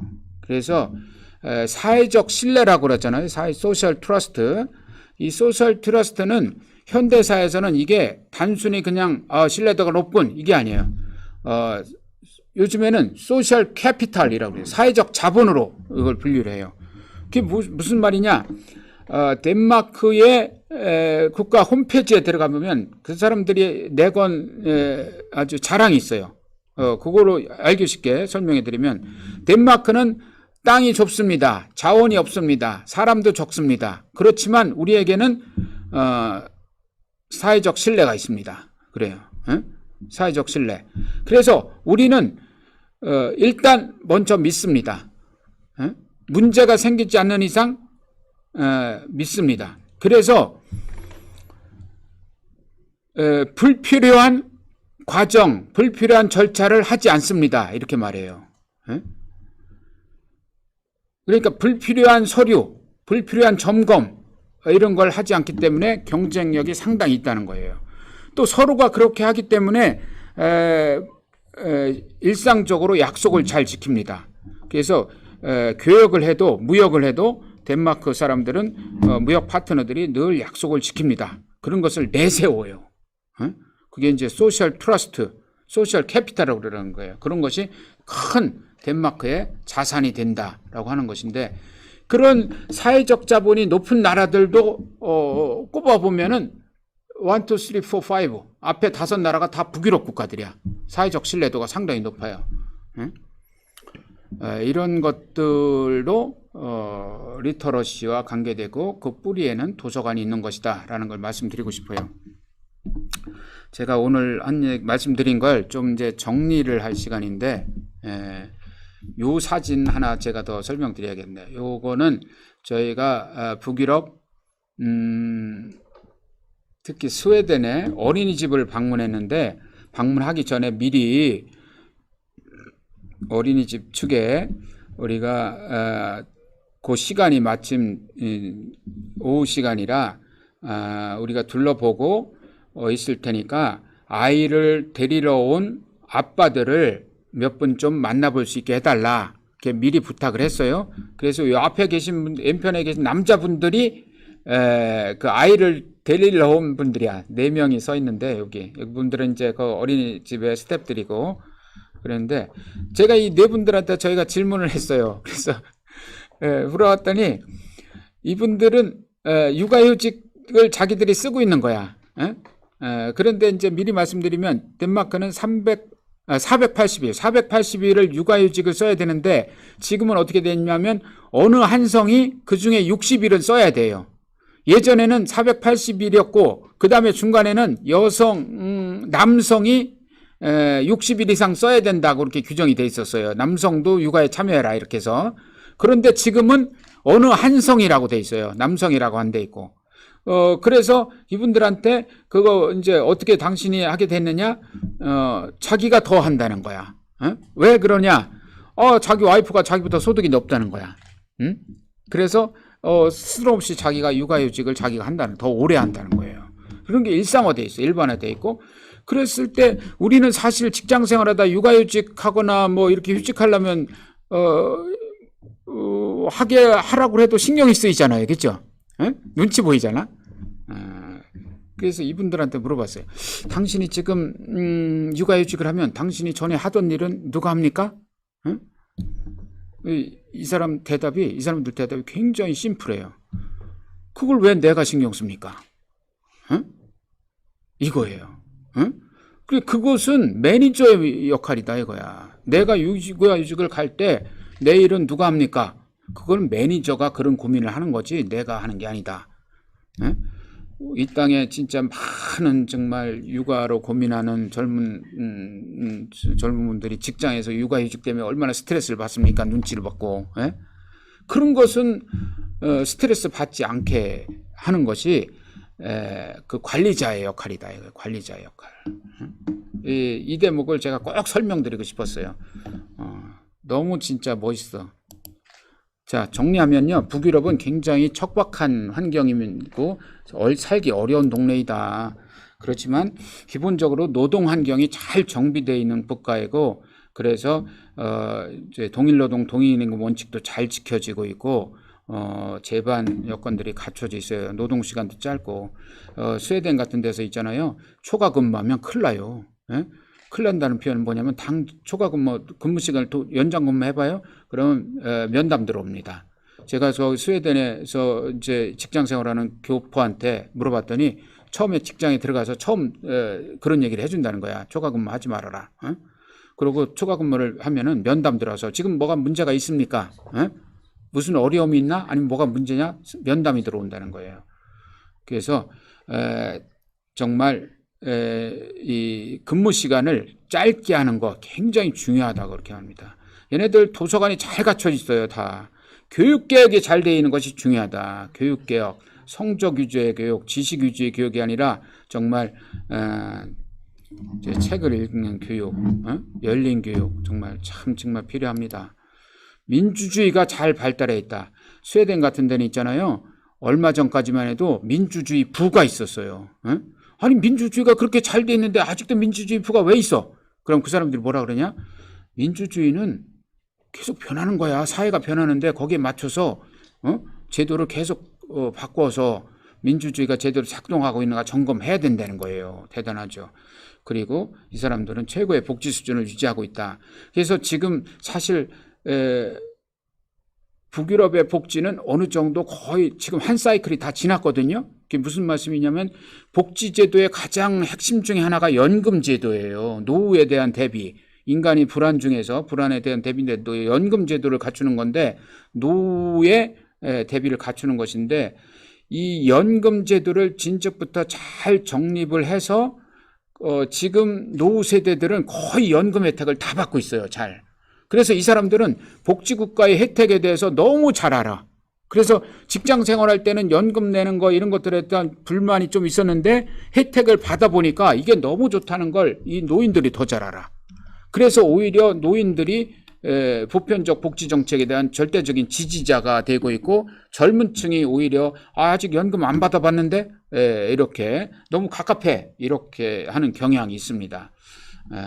요 화면은 스웨덴의 의회 모습을 보여주는데 스웨덴의 정치를 제가 간단하게 그래서 그렇게 그럼 리터러시 좋은 나라들은 정치를 어떻게 하느냐 이 사람들은 비례대표제 선거예요. 지역별로 그래서 의원 선거만 합니다. 대통령 따로 뽑지 않고 의원 선거에서 하는 거예요.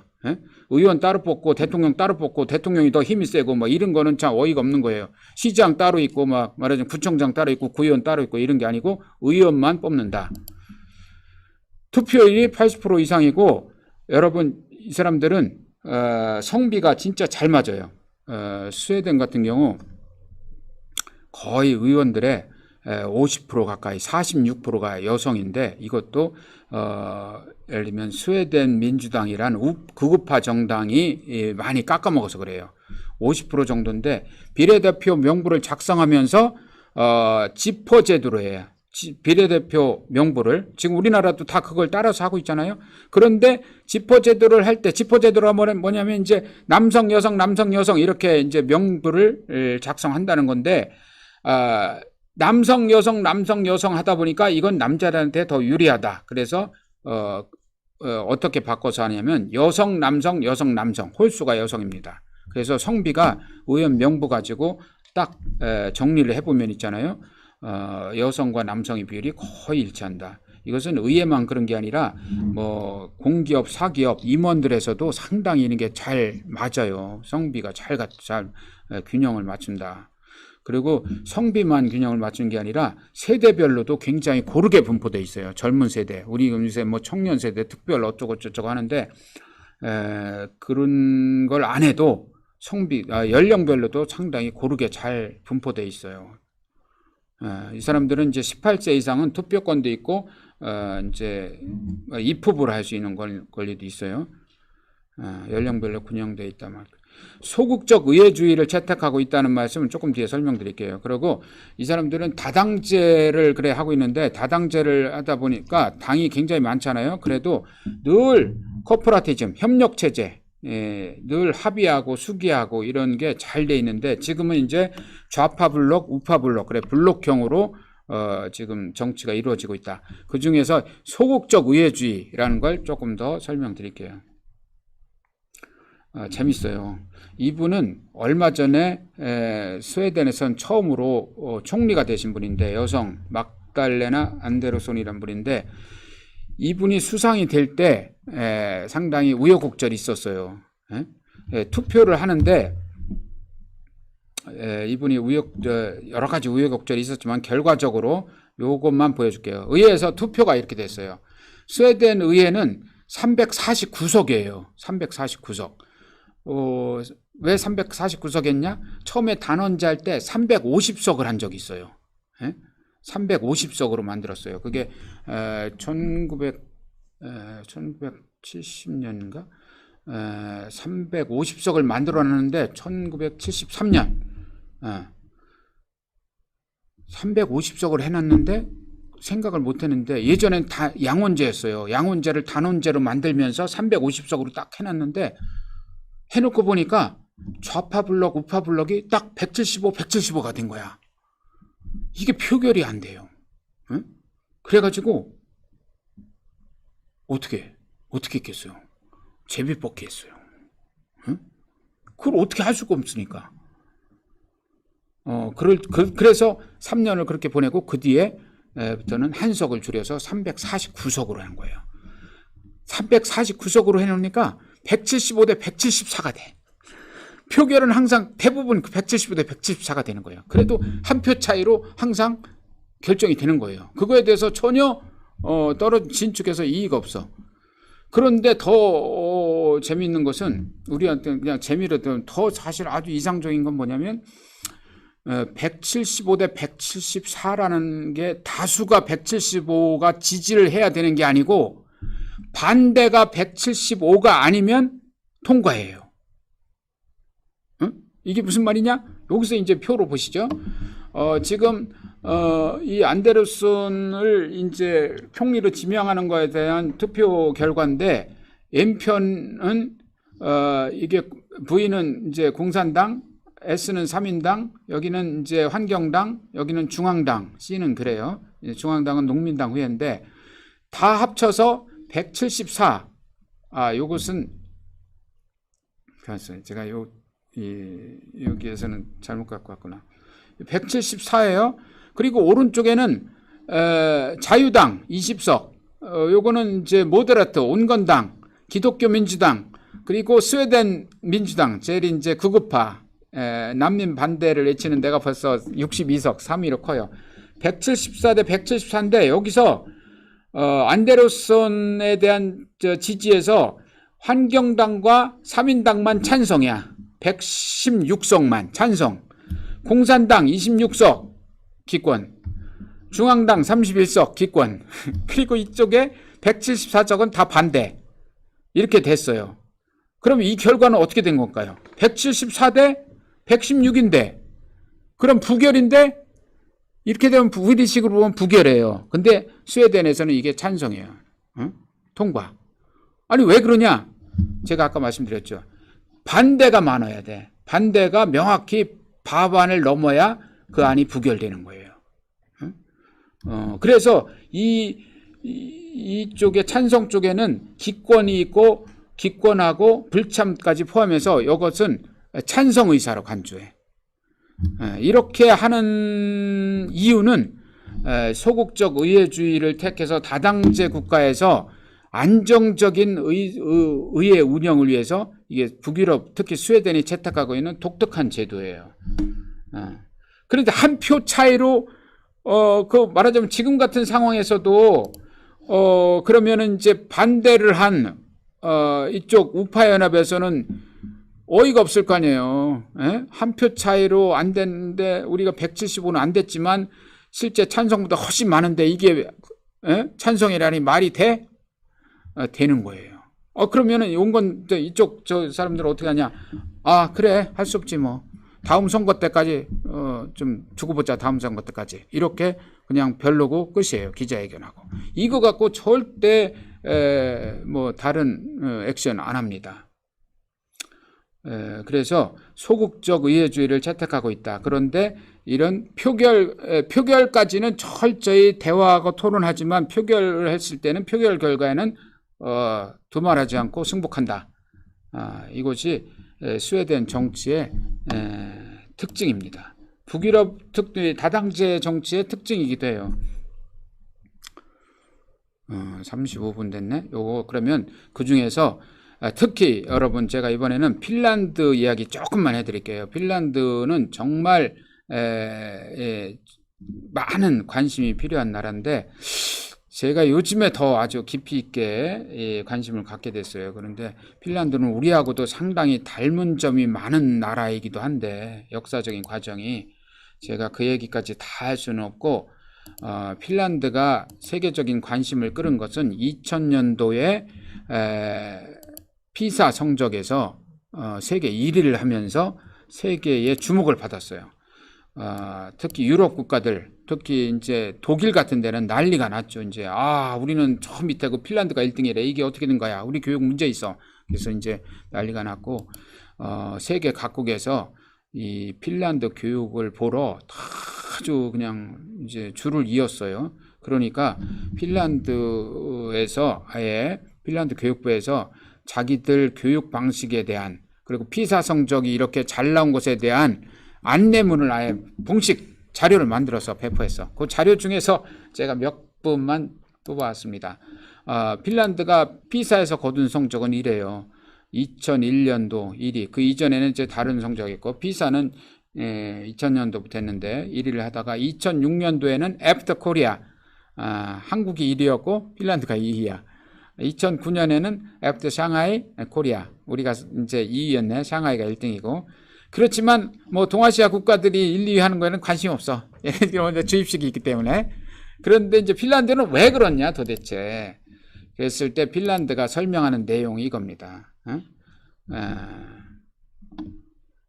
가장 핵심적으로는 one of the best library system in the world. 우리는 진짜 도서관이 잘 돼 있다. 그리고 도서관 이용률이 제일 높다. 우리나라가 도서관 이용을 진짜 많이 하는데 특히 여성들이 책을 많이 읽는다. 이런 점을 아주 가장 핵심적인 그런 요소로 꼽아요. 어느 정도냐? 그러면 핀란드 제가 자세하게 설명드릴 수 있는데 이게 좀 화면이 적나? 글씨가 자 보세요. 1950년도만 해도 요것은 핀란드 국민 1인당 1년 동안 도서관에서 대출하는 권수예요. 1인당 도서관에서 이용 권수. 1950년에는 1.5권 대출했어요. 그게 쭉 다포 상태이다 80년도부터 쭉 올라갔어요. 중간에 15.1서부터 시작해갖고 90년대 되면 20권까지 올라가요. 이 정도는 어느 정도냐? 북유럽 국가들보다도 월등하게 높은 수치입니다. 북유럽 국가들은 10대 10 초반인데 유럽 국가들은 물론 북유럽 국가들도 월등히 높은 게 핀란드의 독서 문화다. 책 읽는 문화. 우리는 어느 정도일까요? 우리 관장님, 우리나라는 어느 정도일까요? 제가 대충 보니까 수도권의 국가도서관 통계에서 수도권 도시들 이렇게 따져보면 한 3. 얼마 이 정도. 또 지방으로 내려가면 다른 데는 2점 막 이렇게 됩니다. 그러니까 우리나라는 국민 1인당 평균 도서관에서 2권 정도, 2.5권 정도 빌리는데 핀란드는 지금은 조금 내려가서 한 16권 정도. 그러니까 도서관 이용률이 굉장히 많다. 이런 것들이 핀란드 교육의 우수성을 뒷받침하는 것이고 이런 것들에 뒷받침돼서 핀란드는 최근에는 지식정보 산업 분야에서는 경쟁력 1위를 달리고 있습니다. 북유럽에서도 후발 국가에 속하는 핀란드가 어떻게 지금은 세계를 선도하는 그런 지식 강국, IT 강국이 되어 있는가? 이렇게 볼 때 그 내용 중에 빼놓지 않는 것이 바로 이런 책 읽는 문화, 도서관이 잘 갖춰져 있다는 것이다. 그래서 이것도 보세요. 핀란드에서 공식 통계로 이제 설명하는 거 제가 그림 하나 갖고 왔는데 연령별로 인터넷 사용하는 정도를 나타낸 거예요. 100%인데 55세에서 64세에서 96%, 65세 이상에서 80%, 거의 대부분이 인터넷을 사용하고 있어서 행정 업무의 대부분은 다 인터넷으로 되고 있답니다. 여러분, 핀란드는 땅덩어리가 굉장히 넓다고 그랬잖아요. 인구는 540만인가 밖에 안 되고, 여러분, 저 사회적 인프라를 깔기에 굉장히 어렵습니다. 인터넷 선 까는 것도 힘들어요. 그래서 게임하는 사람들은 느려서 못해요. 죽을 맛이죠. 또 시골 지역에서는 더 못하겠죠. 그런데 행정 업무는 그래도 인터넷 업무를 하기 위한 여러 가지 어플들은 잘 만들어지고, 도서관에서 특히 성인들의 시니어들을 위한 리터러시 교육, 디지털 리터러시 교육을 많이 합니다. 그래서 디지털 이용을 굉장히 폭넓게 한다. 그런 것이 모든 국민들이 디지털 이용해서 뒤떨어지지 않게 하려는 노력들을 하는데, 그런 전진 기지가 도서관이에요. 예를 들면 제가 땀페레시에 도서관이 12개인가 있었는데 거기에 보니까 3군데 상설 교육장이 있더라고. 그래서 시니어들을 위한 리터러시 교육을 굉장히 열심히 하고 있다. 이 사진 제가 제가 실제 찍은 사진이라고 보여드리는 거예요. 제가 진짜 돌아다니면서 본 거예요. 도서관에서 할머니를 만나갖고 할머니 얘기를 하다가 올해 몇이세요? 그랬더니 알아들으시더라고. 어떻게 알아들으시죠? 78이라는 78. 78세신데 이야기를 하다 보니까 18살 때 자기 사는 동네에 도서관이 생겼대요. 그때부터 계속 60년 동안 도서관을 다녔다고 그러더라고요. 이야, 대단하시죠. 자, 여러분, 제가 이제 북유럽이 어떻게 도서관을 통해서 민주주의가 정착됐고, 도서관을 통해서 리터러시를 증진해왔고, 그것이 복지국가로 이어졌는가, 그냥 대강 이렇게 말씀드렸는데, 그 뿌리가 어쨌든 도서관에 있다는 점을 좀 알아주셨으면 좋겠습니다. 그래서 북유럽 도서관 이제 사진 몇 개 보여드리는 걸로 그 북유럽 여행을 좀 정리해 보고 싶습니다. 북유럽의 새로운 도서관, 핵심적으로는 요 말씀을 좀 기억해 주셨으면 좋겠어요. 현대의 도서관은 사람을 위한 것이다. 책을 위한 것이 아니다. 책은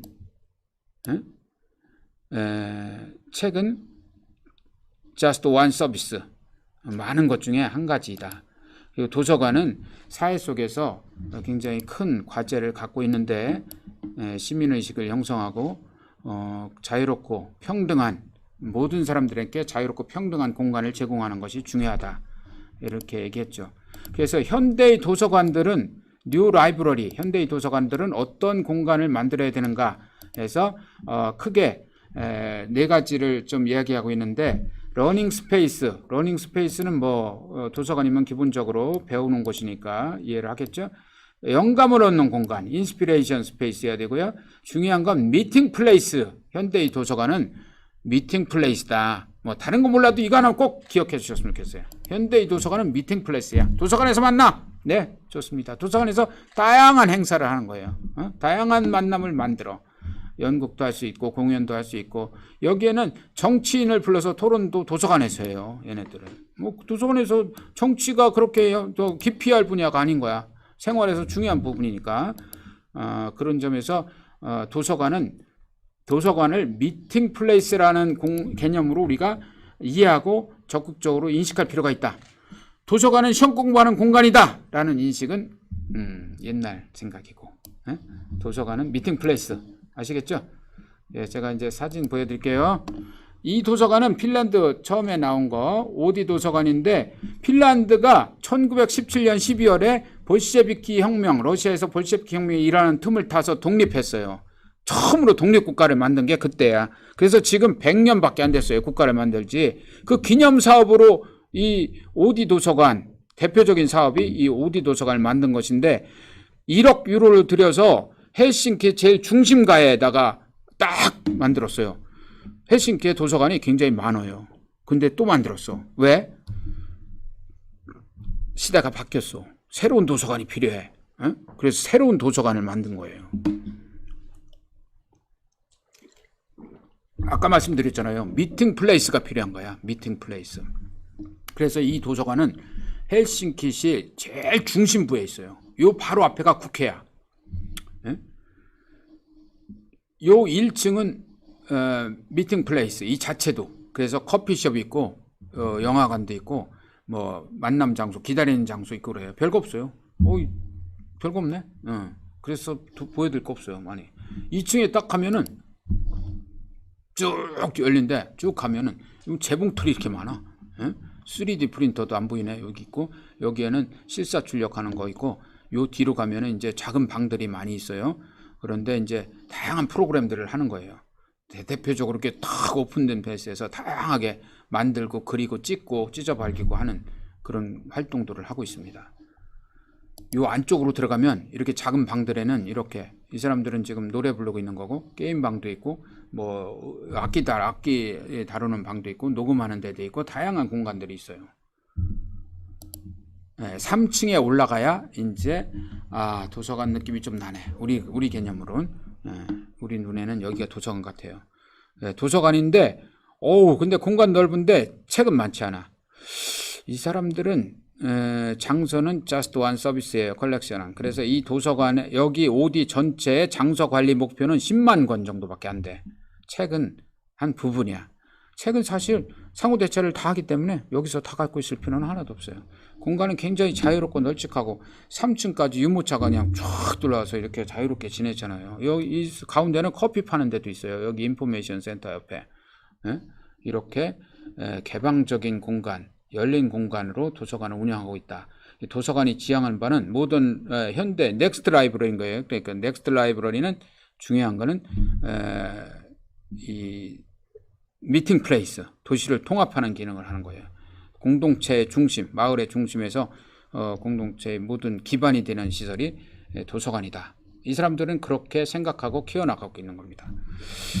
우리도 사실 도서관을 잘 지려고는 하고 있어요. 근데 지금도 도서관을 새롭게 잘 지려고는 하고 있는데 도서관이 우리 사회에서 어떤 역할을 해야 되는가, 도서관은 우리 사회에서 어떤 공간이어야 하는가에 대한 인식에서는 상당히 좀 아쉬움이 많다. 그래서 기성세대 많은 사람들은 그냥 민원이 있으니까 도서관 공간은 짓지만 그냥 조용히 시험 공부하는 곳이라는 생각을 아직도 가지고 있고, 그래서 도서관은 지어놓고도 도서관을 실제 도서관답게 운영할 수 있는 사람에 대한 투자는 굉장히 인색하다. 그래서 도서관을 전문직이하는 공간으로 인정하지도 않고 누구나 가서 자원봉사로 그냥 관리만 하는 곳으로 생각하는 경향이 높습니다. 그래서 도서관에는 교육을 받은 사서보다 비사서가 많아요. 도서관 관장도 그냥 행정직들이 거쳐가는 코스로 생각하는 경향이 높아요. 이런 것들이 정말 참 아쉽다. 그래서 지금이라도 우리 사회가 복지국가로 나아가려면 우리는 도서관부터 제대로 관심을 갖고 바꿔야 된다. 그리고 성인학습, 리터러시의 증진을 위해서 파격적인 노력을 해야 된다. 저는 이런 말씀 드리면서 제 이야기를 마치겠습니다. 네. 네. 유튜브로 들어온 질문을 있군요. 그 두 가지를 그러면 하나는 북유럽과 비교해서 우리나라 도서관을 보시면서 어떤 기대를 하고 계시는지 궁금합니다. 요거 조금 전에 제가 말씀드렸는데 참, 우리나라도 도서관은 이제 요즘에는 많이 짓고 있어요. 또 시설은 잘 짓고 있어요. 여러분 사실 건물 자체로는 있잖아요. 최근에 진 시설이 제일 좋습니다. 뭐 우리나라도 겉 모습은 어디보다 빠지지 않아요. 새로 짓는 시설이 좋습니다. 사실 우리나라보다도 그러니까 요즘에는 중국에 가면 시설들은 더 그냥 휘황찬란해 사실. 우리가 시설만 비교할 게 아니고 시설만 잘 지려고 할 게 아니고 건물만 잘 지려고 할 게 아니고 그 내용 기본적으로는 아까 제가 말씀드렸잖아요. 도서관이 어떤 역할을 해야 되는가에 대한 이해부터 새롭게 할 필요가 있다. 그래 도서관이 우리 사회에서 가장 중요한 시설이 되어야 하는지를 잘 이해할 필요가 있다. 이렇게 생각합니다. 책에서 나온 도서관에서 시작된 여성운동 이야기를 좀 더 얘기해 주실 수 있나요? 여성 도서관이 지금은 어떤가요? 이게 시작은 제가 이제 다양한 민중 도서관으로 시작했다고 말씀을 드렸잖아요. 그런데 이런 것들이 퍼블릭 라이브러리로 공공도서관으로 전환되면서 예전에 이 피플스 라이브러리 민간에서 했던 것들은 다 공공으로 이제 재편되고 편입돼서 지금은 프라이빗 라이브러리가 이제 없다고 말씀드렸는데 사실 이렇게 지금 말씀하신 이제 이제 당시에 초창기에 브레메르 협회를 만들었던 사람 등 이 여성 운동을 이끈 선구자들은 이 여성 도서관, 여성 교육 같은 걸 굉장히 강화했지만 일찍이 성평등이 이루어졌고 그런 것들이 이제 그런 벽이 없었기 때문에 지금 따로 이렇게 여성운동, 여성도서관, 여성교육 이런 것들은 활발하지는 않은 것 같아요. 그래서 제가 북유럽 도서관을 북유럽 여성단체를 방문한 적이 있어요. 그래 들어보니까 요즘은 여성단체도 굉장히 활동이 없고 오히려 이제 북유럽 스웨덴에서는 F1 페미니스트 정당이 이제 그런 운동이 있는데 북유럽 의회에서는 4% 커트라인이 있어요. 이제 벌써 한 세 번째인가 선거에서 이 4% 벽을 못 넘고 여성 정당이 원내 진출이 실패하고 있어요. 그런 것은 안 되는 것이 아니라 부문운동이 안 되는 것이 아니라 성평등의 말하자면 이 관점, 이 이슈 같은 게 이제 달라지는 거예요. 관점이 달라진 거고 워낙 이제 잘 돼 있고 갖춰져 있기 때문에 그런 상황이 생겼다라고 저는 이해를 합니다. 일상화되어 있는 거예요. 그러니까 성평등이.